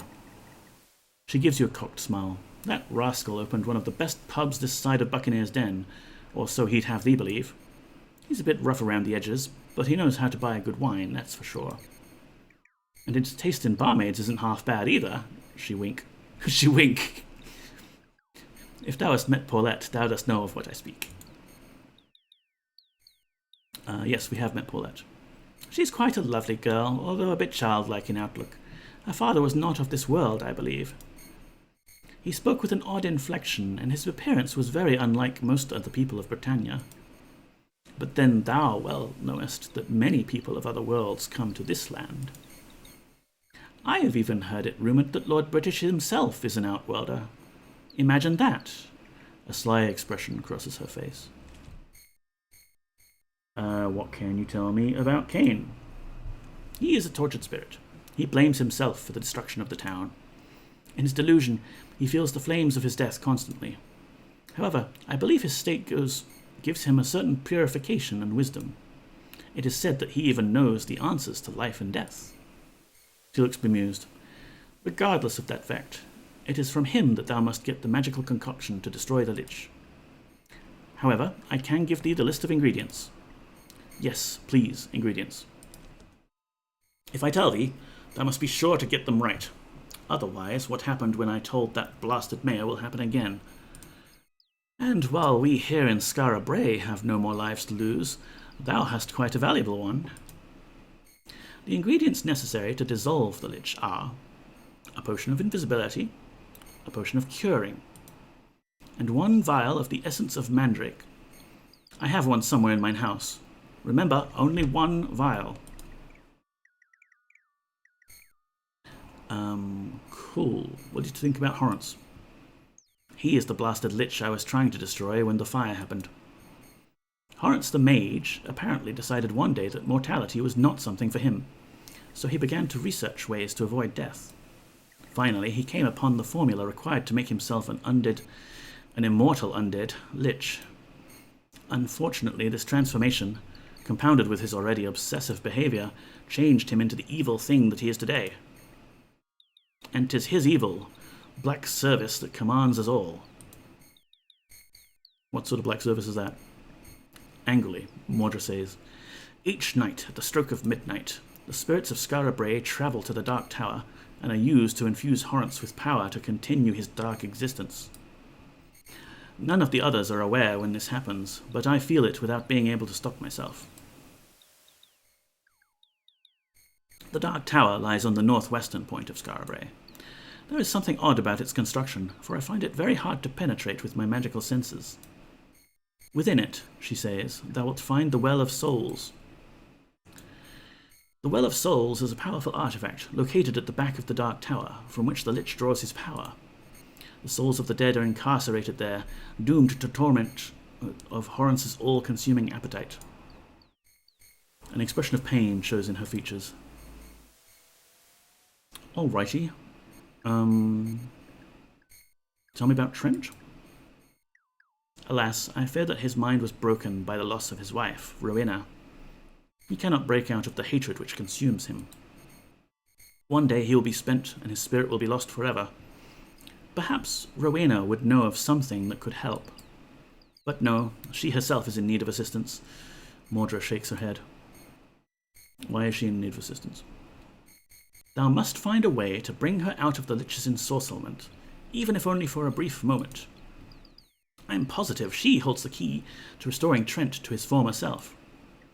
Perhaps, if thou couldst find a personal article of hers, something from Trent perhaps, and bring it to her, that might break the enchantment she is under. All right, I think we've got it. Bye. Goodbye, young poggers. Take care of thyself, but should ill befall thee, I hope that thou wilt come back here and let me minister to thine ailments. She smiles kindly as you leave. All right. So, we've got a black potion here as well. Need that. We've got this potion of mandrake root essence. We need a potion of curing, which we saw there was one in the mayor's office. Yoink.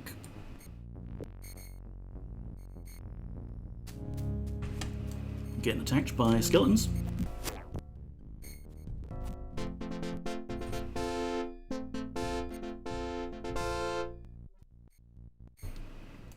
And where are our two companions?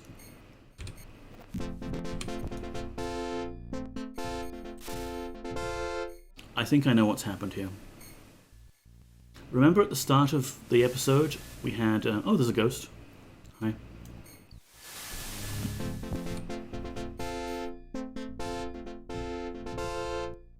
At the start of the episode, we had Spark and Jana frozen in place. There's another skeleton. Kill it.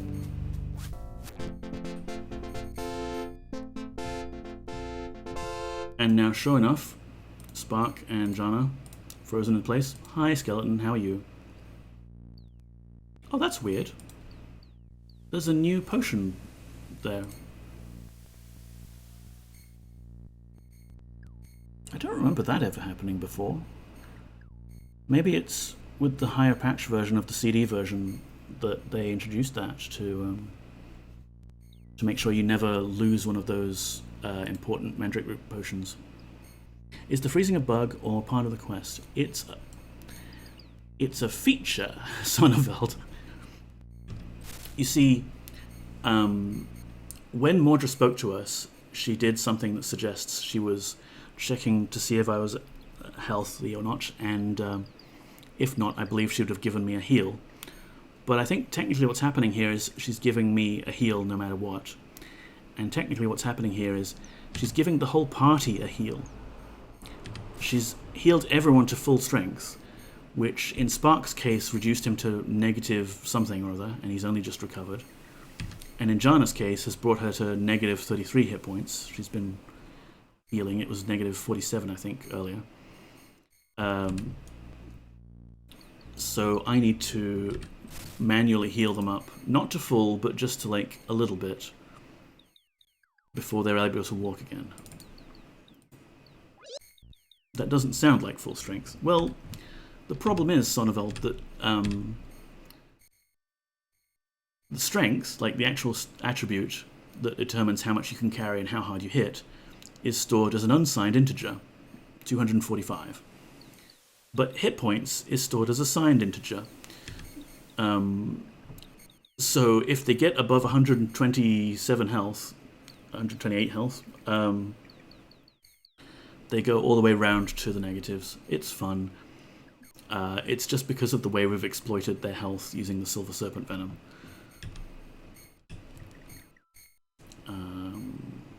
Who did we heal just then? Okay, that was Jana. She's back to normal. The boy is at like 1 hit point.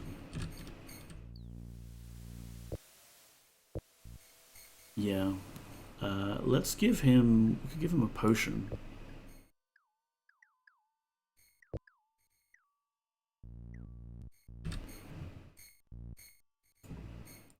Here we go. Got lots of potions.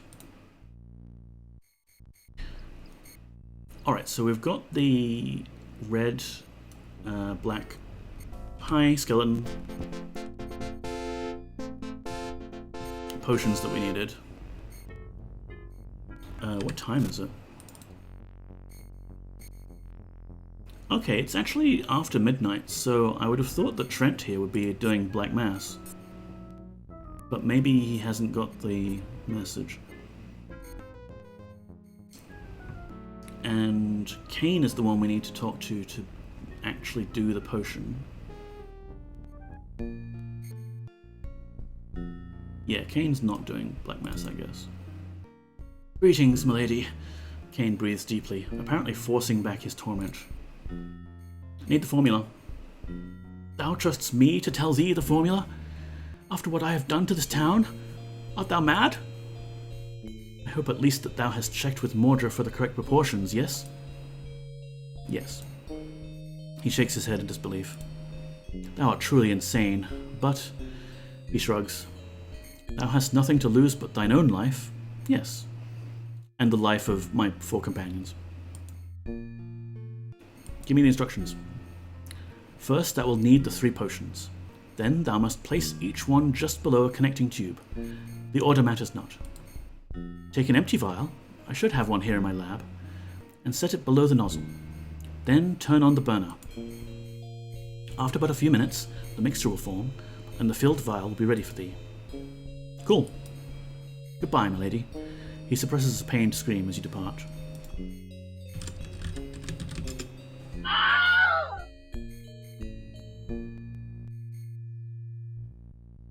Alright. So we have a ghost standing in the way, is what we have. Essence of Mandrake Root. No, come on, put it under the... There we go. We have Black Potion of Invisibility. And I'm gonna need you to move, sir. Thank you. We have Red Potion of Curing. And Empty Vial of Holding Stuff. I'm not convinced that this red potion is actually in the right place. Because you've got all the dust on the floor, right?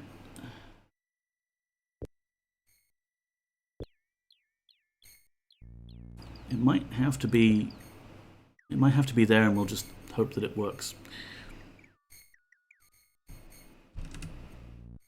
Turn on the burner, and we've made the sparkly cool potion. Yay. Potion of Lich Killing.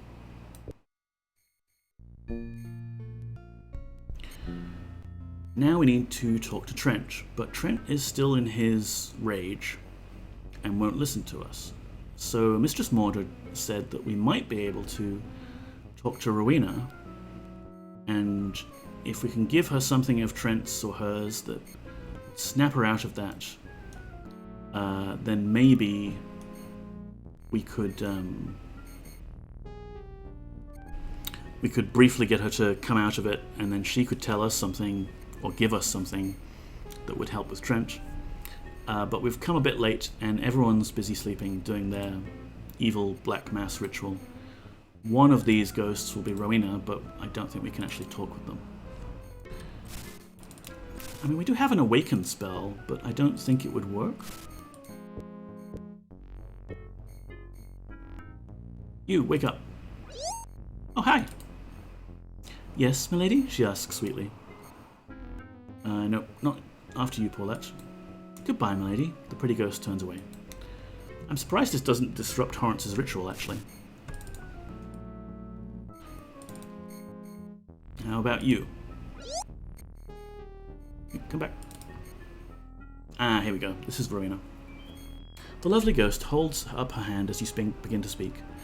Please, milady, forgive me. I'm not feeling very well right now. Come back later, and mayhaps I'll feel more disposed to conversation.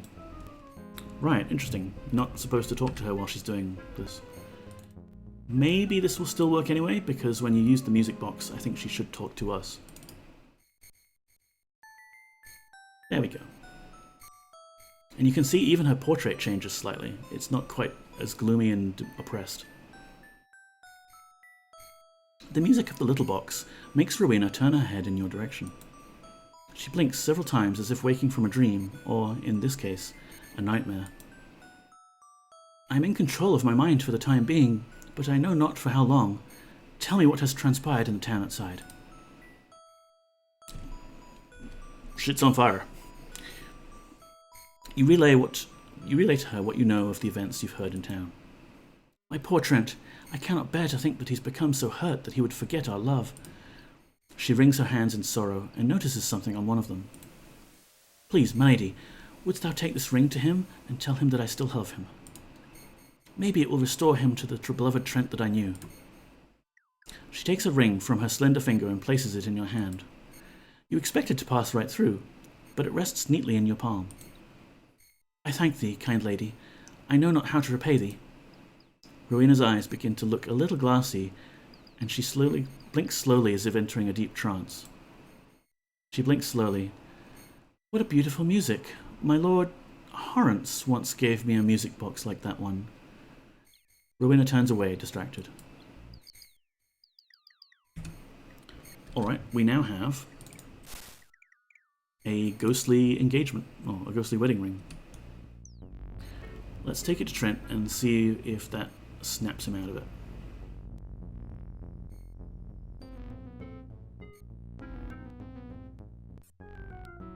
No. There we go. Oh, more harpies. Oh, skeleton. Okay.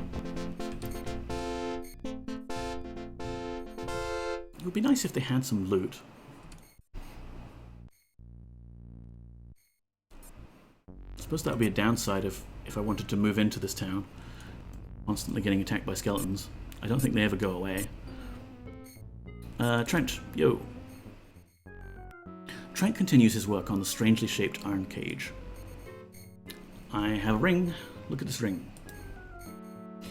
You hold out the ring to Trent. At first he ignores you. Then, recognizing the ring, he takes it from you and holds it before him. Something in him snaps, and his huge frame slumps forwards. You let the ghost cry for a while, and when he finishes, you see a remarkable change in his appearance. Ta-da! Portrait change. It doesn't happen often in this game, but when they do it, it's quite effective. The flames that once burned in his eyes are now gone, replaced by a deep shade of blue. He looks like a new man, or rather ghost, as it were. Forgive my behaviour, my lady. I know not what came over me. I remember flames, but they burned no hotter than my own hatred. He looks pained at the memory. Thou hast seen her? Thou hast seen Rowena, and she still cares for me. Well, all the more reason to finish this soul cage. We must free her from Horance's vile sorcery. Yeah, what next? I will need a bar of iron to complete the cage. Several can be found in the town cemetery. Cool. What's a soul cage? This is a special cage, made to fit the shape of a man. Mistress Mordra says that it will contain the Lich, Horance, once it has been lowered into his well of souls. His voice seems much softer than before. And then you'll be free? Yes, thou wilt help me free her, wilt thou not? A tinge on the edge comes back to his voice. Yes, yes, we'll help free your ghost wife from eternal torment. His grip on the haft of his hammer relaxes, and he smiles with gratitude. Thou cannot know how much this means to me. I thank thee. Please, hurry. Every second my love must endure Horace's foul presence is like a knife in my side. He begins to pace about his shop. Alright, we just need some iron. Any old iron. Harpies. Are they carrying chests as well? Everyone's got a backpack. I suppose it's more efficient to have a backpack if you're a harpy than an entire chest. Given the amount of gold that's in those things, I won't bother looking for what's inside. Something's attacking. It's ghosts.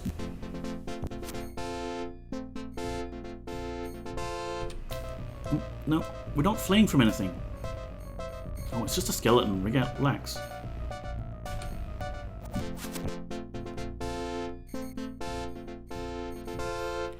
Also, Avatar, just as a note. Ah, ghosts. Just as a note. Oh, great, it's too heavy for me to carry. Or it's... No, it's too big. It won't fit in my backpack. There you go. One of your combat taunts, Avatar, seems to be, vultures will pick thy bones. That would be an excellent taunt to use against a skeleton. Against a ghost, not so much. More skeletons. Let's just move on. Let's just get out of here.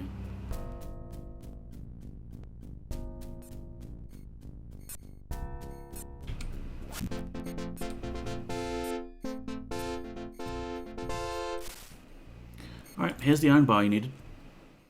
The large ghost continues to work, but now he whistles a sweet, sad tune as he hammers on the iron bars of the cage. Ah, I'll need the iron bar that thou dost carry. He holds out his hand and takes the iron bar from you. With this, I will finish it shortly. Wait here while I tend to the cage. Take the cage to Mistress Mordra, and she will tell thee more about it and its use. There, it is done. Now take the blasted thing to Mordra. She will instruct thee in its use. Alrighty. Oh. It's pretty heavy, but we can manage it. I'd like, maybe my companions to carry it, but they seem to have boxes that are full of gold coins. Okay, can't complain there. I think this is from our visit that was very briefly to Buccaneer's Den. I'll try and spend some of this on spells when I'm off stream.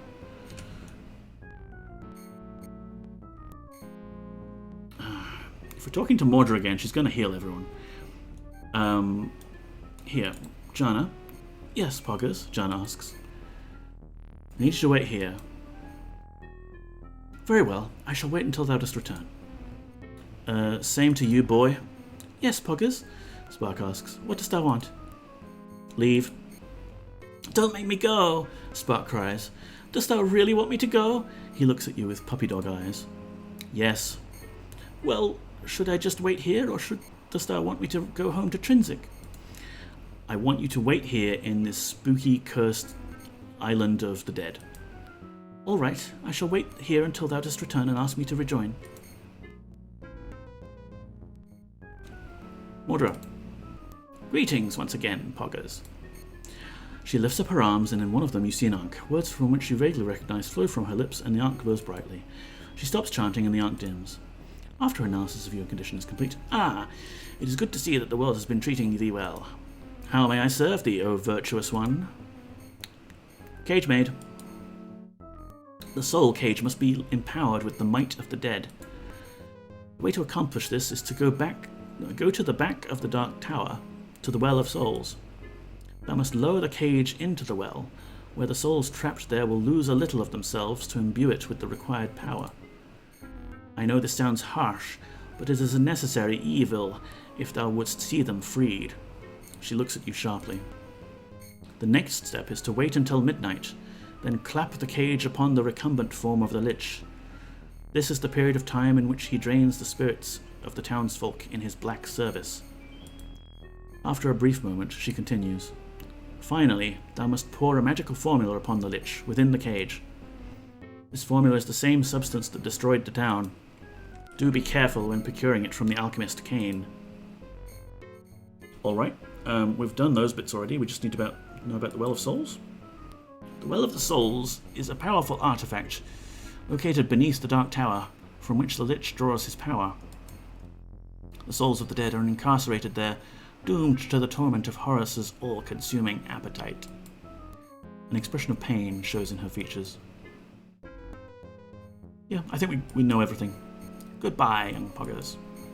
Take care of thyself, but should ill befall thee, I hope that thou wilt come back here and let me minister to thine ailments. She smiles kindly as you leave. No worries. Spark. Yes, poggers? Spark asks. What dost thou want? You can come back. 'Tis about time thou didst ask again. Hooray! Bye. All right, I will speak with thee later. Yes, poggers, Jana asks. You can join us again. I would be honoured to join thee, milady. Bye. Goodbye, milady. Alright, let's go. Let's go stop this ancient undead evil.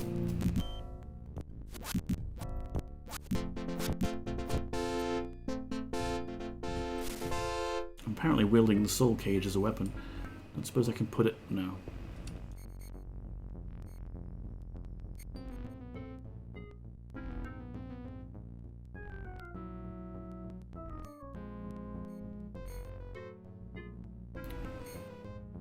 Hopefully they're still doing the Black Mass. They are not. Okay. What time is it? Should be past 3 and then... yeah. Alrighty. Well, act natural, everyone. We're just gonna zip round the back of Horance's tower and through this secret wall. Use the soul cage in the Well of Souls. Nice. It's all shiny now. And now we kind of just have to wait until midnight again. Which by necessity will mean that my companions get a heal, and I'll have to re-heal them again. Is there anyone who could spend the night? I don't think I saw any beds around here. We do have a bedroll.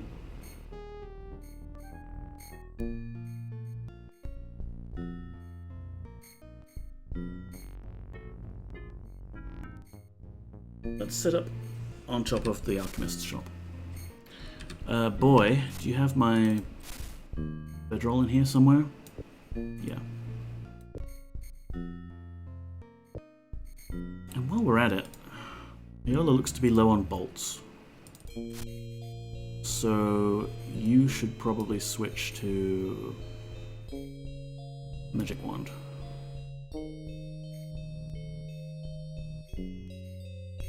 There is no room for thy bedroll there. Thank you. How about here?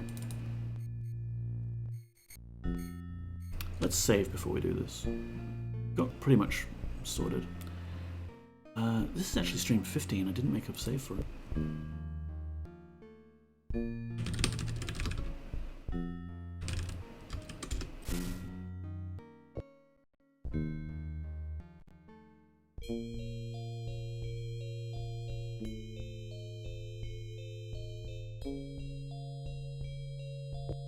Okay. Let's just have a nap in this spooky, haunted, gutted building. In how many hours shall we wake thee up, poggers? Well, at least 12. Pleasant dreams. Yes, my friend, rest and heal, so that you are strong and able to face the perils before you. Pleasant dreams. Did Bobby come back? Oh, she came back. Yay. Well, I was totally not expecting going into the options any file to change resolution, but here I am, lol. Oh, Cyclone, I have to do that a lot of the time. Usually for Unity-based games. They don't detect my monitor setup very well. Possibly because it's Linux, or possibly because it's the NVIDIA View Sync thing that they have, where it's one big virtual desktop. Yeah. Creepy. Yeah, MZZ. We have occasionally got the Guardian's voice in our head, who wishes us pleasant dreams. I think I've captured that as one of the sound commands.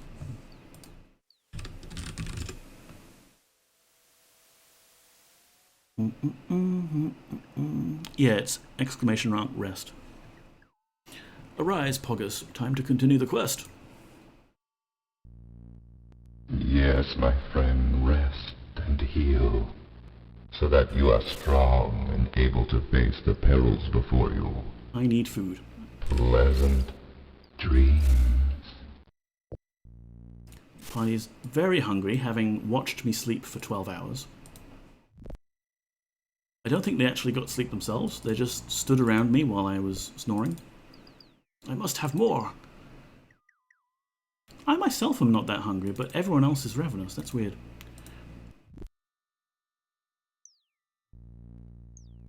Come on, eat your beef. One for you, boy. There you go. Anyone else? Need food. Essentially, that's 3, like, slabs of beef you've had. Let's just get everyone to max. I can farm up some more food later. Okay, so... yeah. What time is it, is the trick, because we need to get the timing right for this. It's 3:51 p.m. So, call it 4. If we slept for another 6 hours, that would be 10, so 8 hours? 8 hours should get us to midnight. Back to sleep we go. This has basically been my day today. In how many hours shall we wake up the Poggers? 8 hours sleep. Pleasant dreams. Yes, my friend, rest and heal, so that you are strong and able to face the perils before you. Pleasant dreams. Arise, Poggers. Time to continue the quest.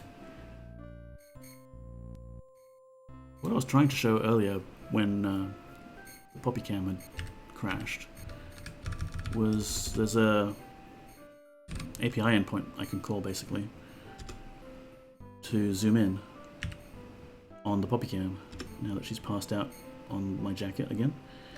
You can zoom in on the butt. Unfortunately, there's no way for me to pan the camera. There could be if I used my other webcam. This one here. This one actually has a pan and tilt controls, but it is less easy to position so that we can have an easy view of the Poppy. And it's getting on a bit. It's not the highest resolution. Anywho, what time is it? 11:55 p.m. Perfect. Where's the boy? Boy, hold on to my backpack. I mean, my thing. Bedroll. Let's go destroy the ancient evil. Then we can have breakfast.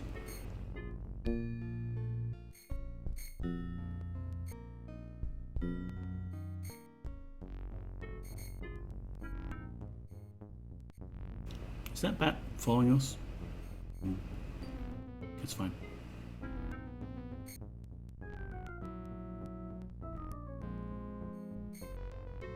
We might be able to get here just as the Black Mass starts. Oh, it's already going. Okay. But now we finally have everything we need to destroy this ancient evil once and for all. And then next week I don't know what we want to do. I guess we would go back to New Maginsia with Alagna and give him the secrets of life and death, which we will totally get from Cain after we do this one small task. Yeah, that sounds good. So here's the soul cage. Now, back in the day, I tried really hard to get this cage in the right place, and I couldn't figure it out. It took me a long time to get it in place. Like, you're supposed to put the cage on top of Horrence. You can put it down on the floor here, but then actually getting it on top of him doesn't seem to work. Ah, well. You're supposed to double-click it, and then double-click it onto him. That's how you do it, apparently. And then we've got our potion of Lich Destroyingness. Just pour that onto him, or I guess the cage. I don't suppose it matters which. We'll try it on him.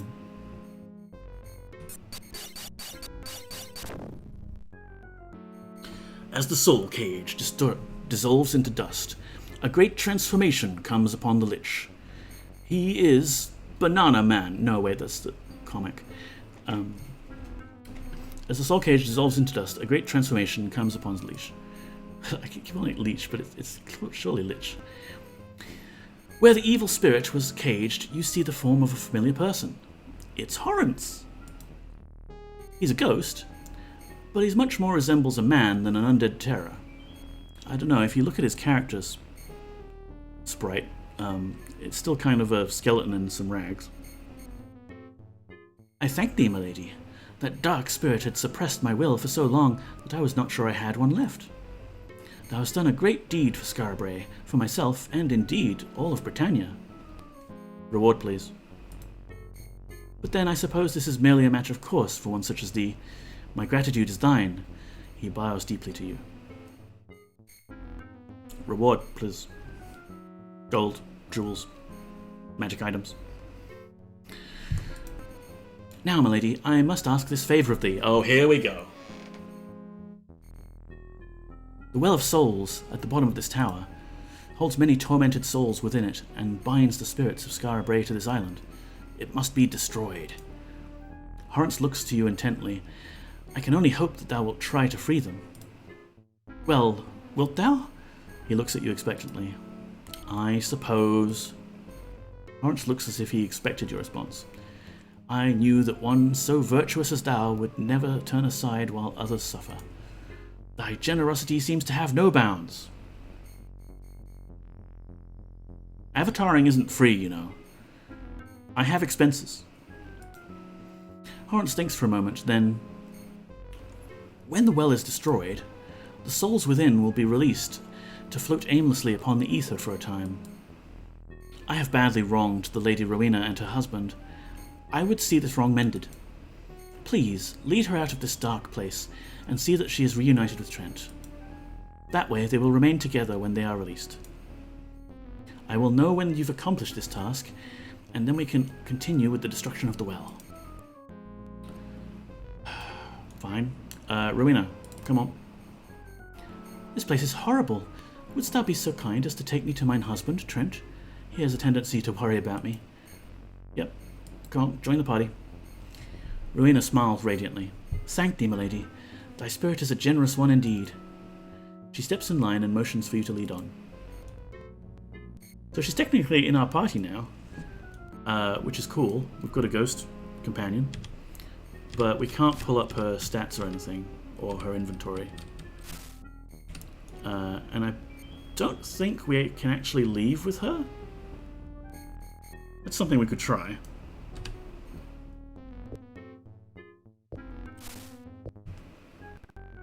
I mean, how good would it be to have an actual ghost in the party? It presumably can't be killed.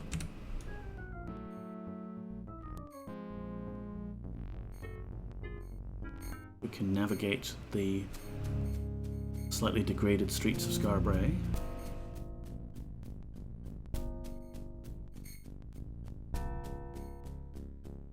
I mean, even if... Oh, ghosts, skeletons.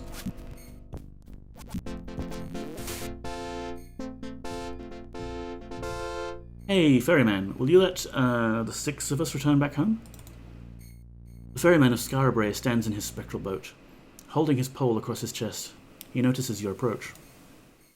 You need not pay to return to the mainland. Yep, let's go back. Dost thou wish to return to the mainland? Yes. I may not carry spirits to the mainland. He holds his pole in front of himself, blocking your way to the boat. Ah, well, it was worth a shot. Bye. Without acknowledging your goodbye, the ferryman lowers his head and holds his pole across his chest. So the game doesn't really want to let us take Rowena on adventures with us, unfortunately. How can I help thee, milady? I must get to Trent quickly. She looks impatient to be with her husband. What do you think about Trent? Her face lights up as you say her husband's name. He is the town smith. He handcrafted that music box thou didst use to awaken me from Horance's dark power. Alright, bye. Yes, we must be getting to the smithy. Trent will be worrying about me. I mean, we could just kind of wander around. We could probably use magic to teleport out of this place. But I don't think there's actually much else we can do with Rowena in our party like this. So let's finish things off. Don't get stuck on mushrooms, Avatar. This way. This way. Blacksmiths.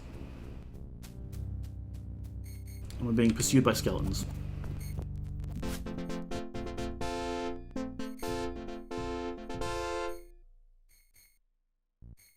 For some reason, I always pick out these starbursts automatically rather than the black sword. Hey Trent, you still working on that soul cage? Kinda looks like you are, but there's no need. Trent paces around the burned out remains of his shop. When he sees you return, he rushes forward, looking for his love Rowena. The star-crossed lovers rush into each other's ghostly embrace. For a time, it's hard to see where one spirit begins and the other ends. Ho ho, saucy. You barely make out the image of Trent. Thank you for the Murloc, MZZ.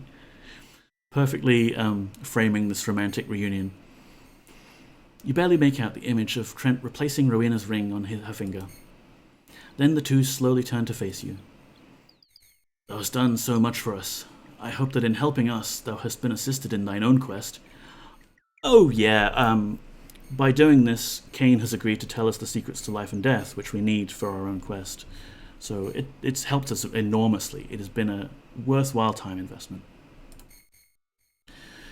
Trent bows to you, then turns to regard his lovely wife.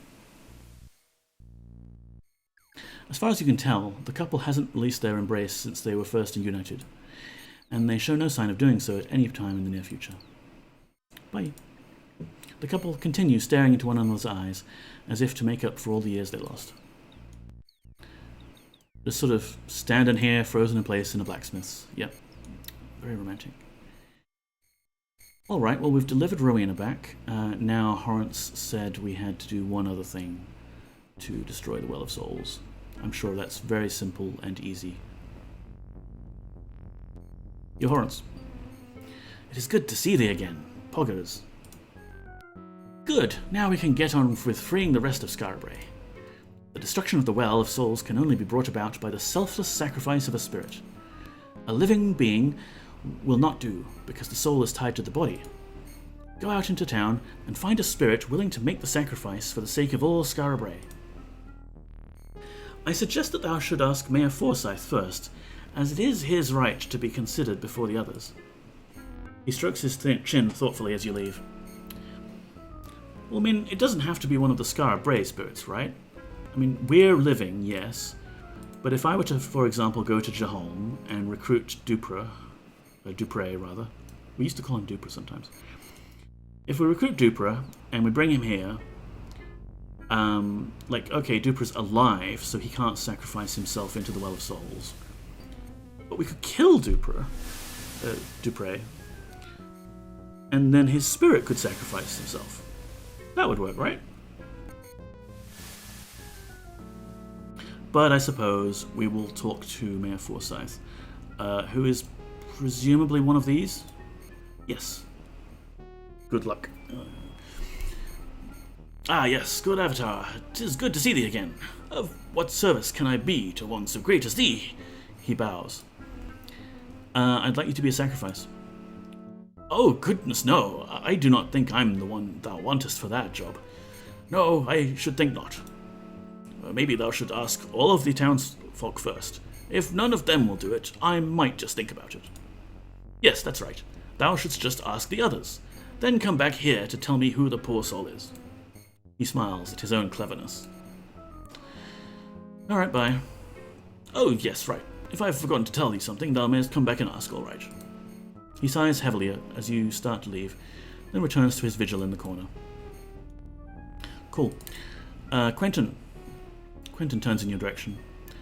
Greetings, milady. Come, take rest from thy travels and sit a while with me. I am but a simple shade, but I may have information useful to thee.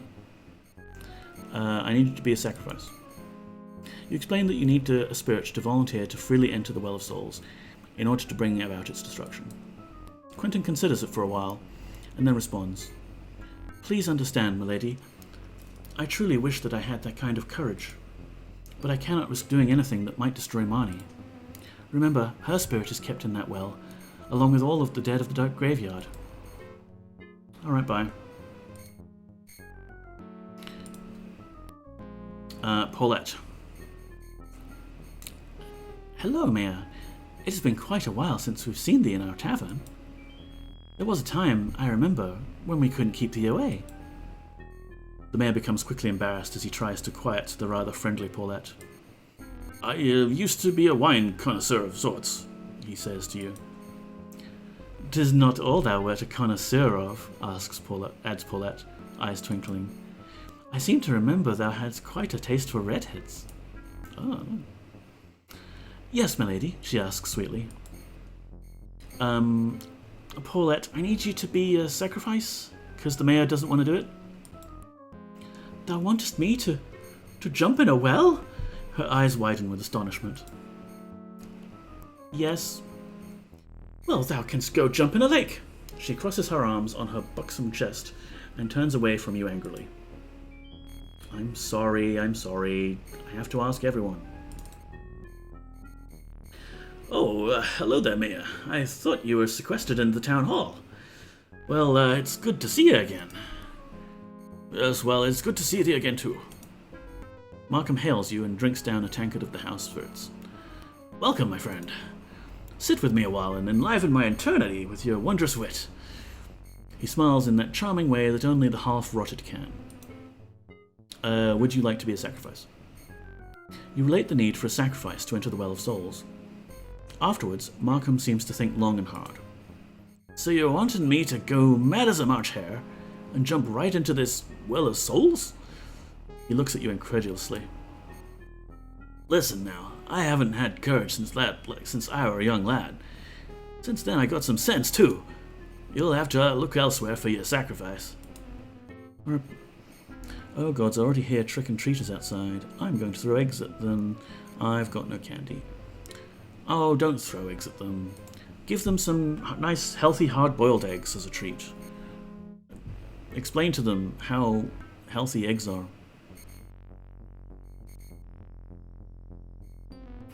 Oh, you're leaving then? Well, you take care now. And watch out for those walking dead.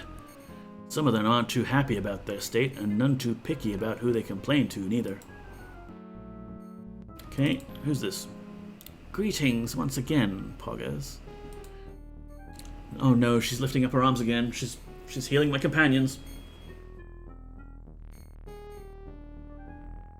How may I serve thee, O virtuous one? Could you be a sacrifice? She smiles at first, then turns serious.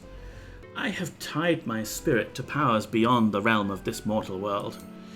Were I to enter the Well of Souls, this entire island and a good bit of the mainland would be destroyed in a magical discharge. Wouldst thou lose the town of Scarabray for all eternity? Well, there's not much of it left. But okay, yeah, clever move. You've tied your spirit to powers mortals cannot comprehend, and that means you don't have to sacrifice yourself. Goodbye, young Poggers. Take care of thyself, but ill before thee. I hope that will come back here and let me minister to thine ailments. He smiles kindly as you leave.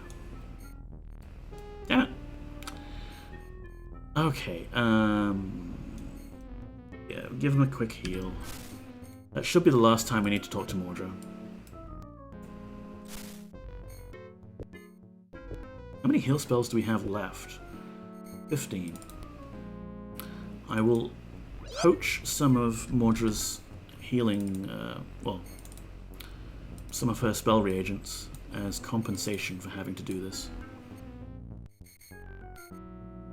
So that's everyone that's in the castle. That means there's still Trent and Rowena and Kane.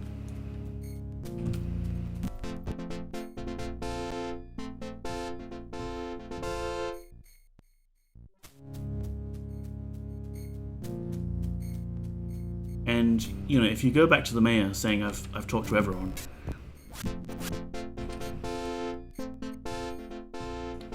he has knowledge of who you've actually talked to. So he will manage to say, but you forgot about whomever. So come on, let's do this. The couple haven't released their embrace since they were first reunited, as far as you can tell, and they show no sign of doing so at any time during the near future. Please sacrifice one of you. No, milady. Wouldst thou take my beloved from me so shortly after our reunion? Another will have to perform this terrible task. Rowena holds on tightly to her husband. Bye. The couple continue staring into one another's eyes, as if to make up for all the years they lost. As far as you can tell, sacrifice. No, milady, she is my life. If thou takest her, thou takest mine heart. Trent holds on tightly to his wife. Okay, bye. So that leaves Kane.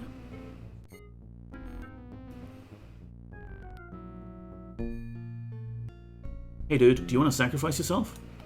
Finally end your torment? Greetings, milady. Kane breathes deeply, apparently forcing back his torment. Can you be a sacrifice? I am sorry, milady, but I must spend my eternity here in constant memory of those whom I've destroyed. Okay, fine, bye. Goodbye, milady. He suppresses a pain scream as you depart. If someone wants to do that, they can. I don't want to make it a running gag. And if you think that was everyone, you're mistaken, because tell you what, let's go back to Mayor Forsyth and tell him that's everyone. It's not too big of a detour. But Mayor Forsyth, he's a crafty one, and he's got one more suggestion for us. Although I suppose we could ask Horrence as well. Is there a problem? Art thou confounded by thy task? No. Well then, I suggest that thou hasten to finish thy task, lest the souls of the well perish before thou art done. Yeah, don't go all preachy at me, Horrence. You're the one that's the reason we're all here in this first place. Canst thou not find the spirits of the town? Yeah. Well then, I suggest that I make a... So I guess Horrence doesn't want to volunteer.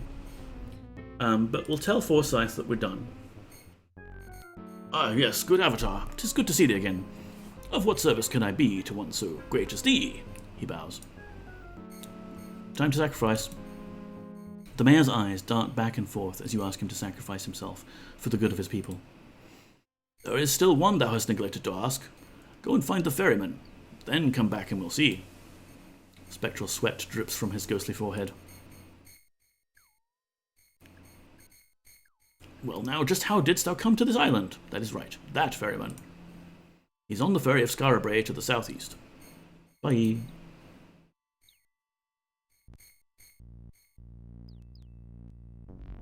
So obviously the ferryman's going to say no. And the ferryman isn't even a spirit. The ferryman's not even an NPC. The ferryman is an object.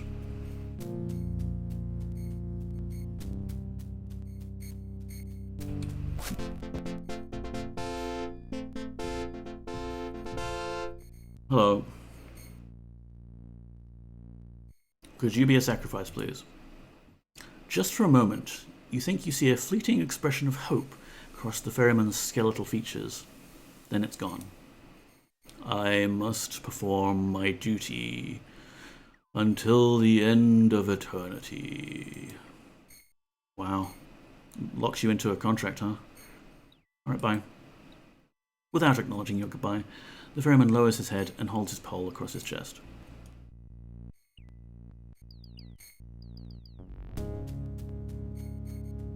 And that is finally everyone, save for the mayor. who temporarily joins our party as well, and that might be fun to drag him all around Britannia, finishing the rest of the quests, but I think we need to do this before Kane will actually give us the answers. Greetings, milady. The mayor smiles at you half-heartedly. It's time, mayor. After learning that none of the townsfolk are willing to sacrifice themselves for a greater good, an odd light comes into Forsyth's eyes. His chin firms and his shoulders square. Well then, it has got to be done. And since no other brave soul will do it, perhaps I shall have to show them all what real courage is. He strides forwards like a lord and plants his feet. Please be kind enough to lead me to the well, milady. He steps in line and motions for you to lead on. Mayor Forsyth has joined the party. And, yeah. No stats. It's just round here. He looks into the well, at the swirling pool of trapped souls, and his newfound resolve seems to diminish. Perhaps this was not such a good idea. Art thou sure I must go through with this? You nod. His resolve firms once again. Yes, thou art quite right. No time for speeches. No time for a wavering will. No time for... He sees that you're not buying his attempt to stall. Well then, this is it. He moves towards the well. I suppose I didn't make a very good mayor in life. Forsyth's jowls droop. Well, at least in death, I'll make a name for myself and do the job right. With that, he's gone. The souls of the well rush out of their confinement, leaving the blackened remains of the powerful artifact. Boom.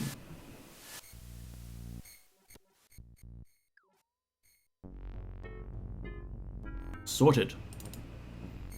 Once again, Avatar, thou hast proven thou art ever the defender of Britannia and the innocent. How come Horrence gets to stick around? I cannot adequately express my gratitude. However, please take this small token of my thanks. I hope it will help thee on thy quest. He places his personal staff on the ground. It appears to be magical. I have something for thee, Avatar, but I see that thou canst not carry it for now. I will set it here upon the floor for thee. Hey, nice. The game understands sometimes that I might be encumbered. For a moment, Horace looks downcast. I feel that some of the responsibility for what happened in this town is on my shoulders. I feel a little bit responsible for the evil. For, in my search to uncover the truths of the universe, I unwittingly released that foul spirit which destroyed this town. I will spend the rest of my days in an attempt to restore this once lovely town. I'll make it into a shining example of spirituality, a shrine where people of good heart may live in peace and harmony. And again, I thank thee for giving me this chance. Goodbye, Poggers. So he's given us his Fire-Doom staff, which we've got one of those already. I think Jana has it in her bag. Yep. I think her bag is full. We will find room for it and do inventory management off screen. Wait, where did it go? Oh, that's interesting. Did I pick it up? Yeah, okay, I've picked it up despite the fact that my bag's full. Alright, game just got a bit glitchy there, that's fine. Now, we've basically finished the plot of Scarabray. We've done as the alchemist Kane requested. We've freed all the souls. Except his own, of course, because he's tortured. Now he can tell us the answers to the questions of life and death, which we need to give to Alagna for the notebook, to give to the Wisps, so the Wisps will tell us how to get to the Time Lord, because the Time Lord wants us for some reason about the whole impending doom. Greetings, milady. Kane breathes deeply, apparently forcing back his torment. About those questions. Thou hast freed us from the Lich. Thou art entitled to mine half of the bargain. So, dost thou want to know the answers to the questions of life and death? Yes. The tortured one looks hard at you. Then, smiling, he shakes his head. I have no secrets, my foolish friend. Thou art a fool. There are no answers, only questions. He looks as if he might cry out in pain. And then Kane turns away from you. Go away now. Leave me to mine eternity. Son of a bitch. Son of a bitch. Got us to do all of this.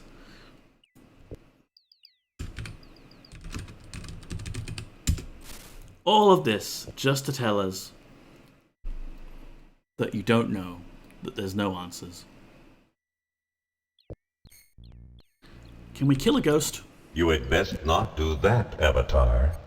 Yes, we can, Guardian. There. I've ended his torment. Honestly, that was probably the nice thing to do.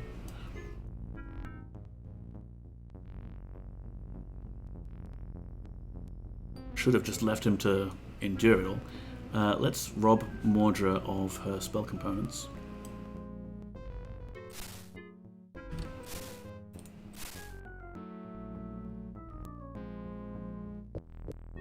$13 ginseng, 8 spider silk, 4 nightshade, 2 mandrake root, 15 blood moss, 19 sulphurous ash, 9 black pearls, and some garlic. Nice.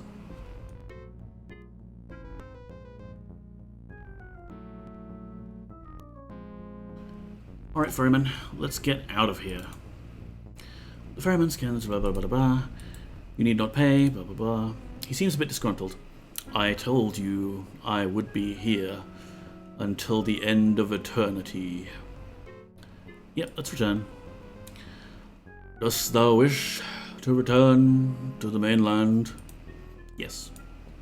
The ferryman seems to smile beneath his hood as he motions for you to once more board his spectral boat. Done. Honestly, they could just build a bridge. You don't need a ferry for this. Wolves.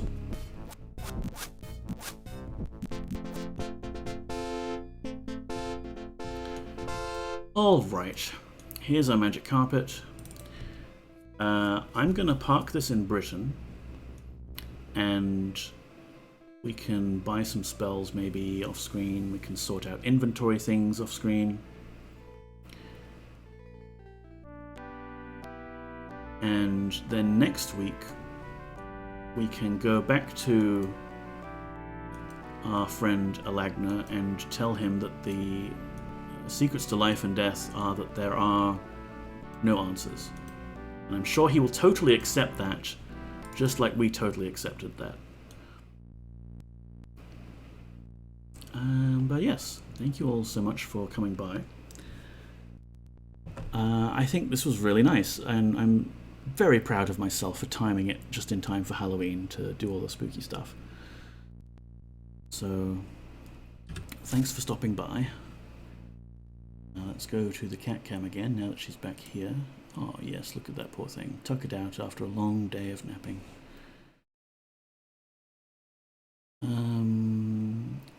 So, where do we go here? Or from here? What is Gordon doing? Thanks for the spooky Ultima 7 streams. Oh, thank you, Sonneveld, for stopping by. It's always nice to see you all. Just flicking between streams. Oh, yes, I think... Wait, what is this? Some N64 game? Okay. Well, there's also... Ooh, that could be fun. If that's the one I think it is. Just a moment, you have to bear with me while I flick through streams.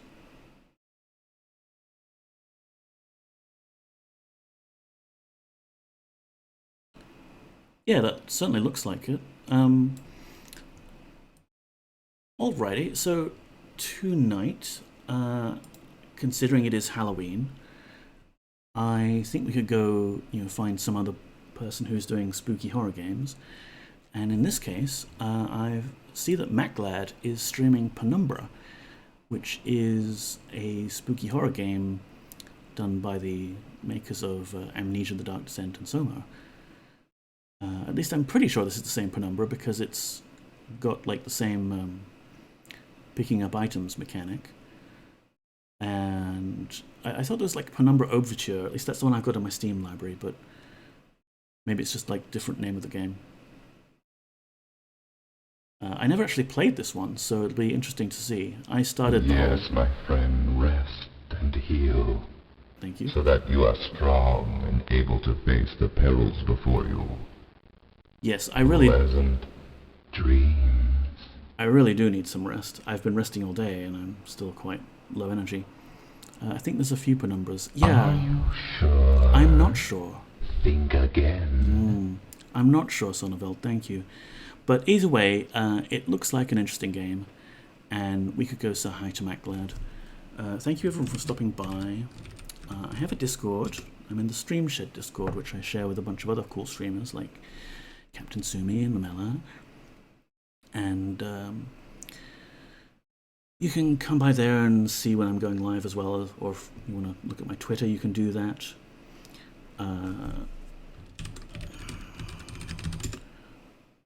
There's Twitter. At some point, maybe next month, I'll do the 7 Days to Die challenge that we did those channel points community thing for, but I'm still sorting that out, and you know how it is with my limited ability to get things done, so just be patient. It will totally happen. And yeah, here's a raid message you can copy and paste if you want. If you've got emotes, I mean, you know, we can just shove some bongo cats in there. Like this, maybe? I don't know. Just do whatever you want. There is no pressure to stick around for raids. I'm just happy you all came here. And yeah, let's say hi to MacGlad. I don't think I've often seen MacGlad being live at this time, so maybe it's just because of the spooky season we're doing this. Oh yeah, he's been going for nearly 6 hours. Let's raid him before he stops.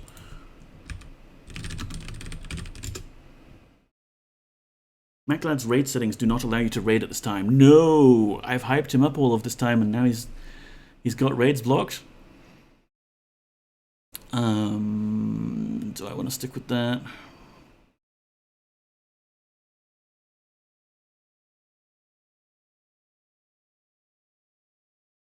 Fuck you, MacGlad. Now, that's sad. Well, I'll tell you what. We'll give MacGlad a shout out. And maybe the other shout out too, because you can actually do that and it'll show up on his feed. So if you want to, you can go off there. But in terms of actual Twitch raid, I might just go,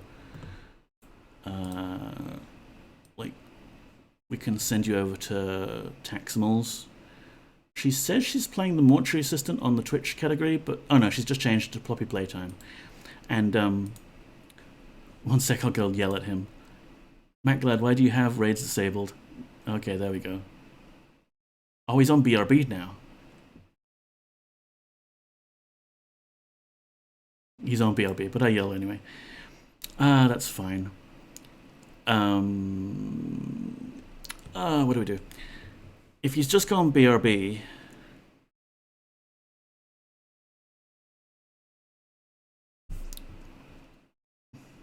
Why am I VIP everywhere? What is wrong with everyone?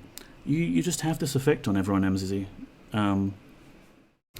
Like, you cause people to want to put a very special badge next to your name so that they can see you coming from a large distance away. You need to be highlighted as a sort of warning signal. But I tell you what we'll do. Taximals is playing a game called Poppy Playtime. And, you know, it's a more modern game. It's not retro. It's 3D. But the game is called Poppy Playtime. And we have a cat here called Poppy. So it kind of makes sense that we would raid someone playing a game called Poppy Playtime, right? That checks out? That checks out, right? Let's raid Taxi. And if you want to go head over to MacGlad later, you can do that as well. I'm not the boss of you. So there you go. Hassle Taxi. Yeah, exactly. She was not wise enough to block raids, so we can go hassle her all we want. Thank you so much, everyone. Sorry for the long deliberations on who we're raiding. It's just fun. It happens sometimes. I will see you next week. Keep in touch. Bye-bye. Take care. Bye. Bye. Okay, bye.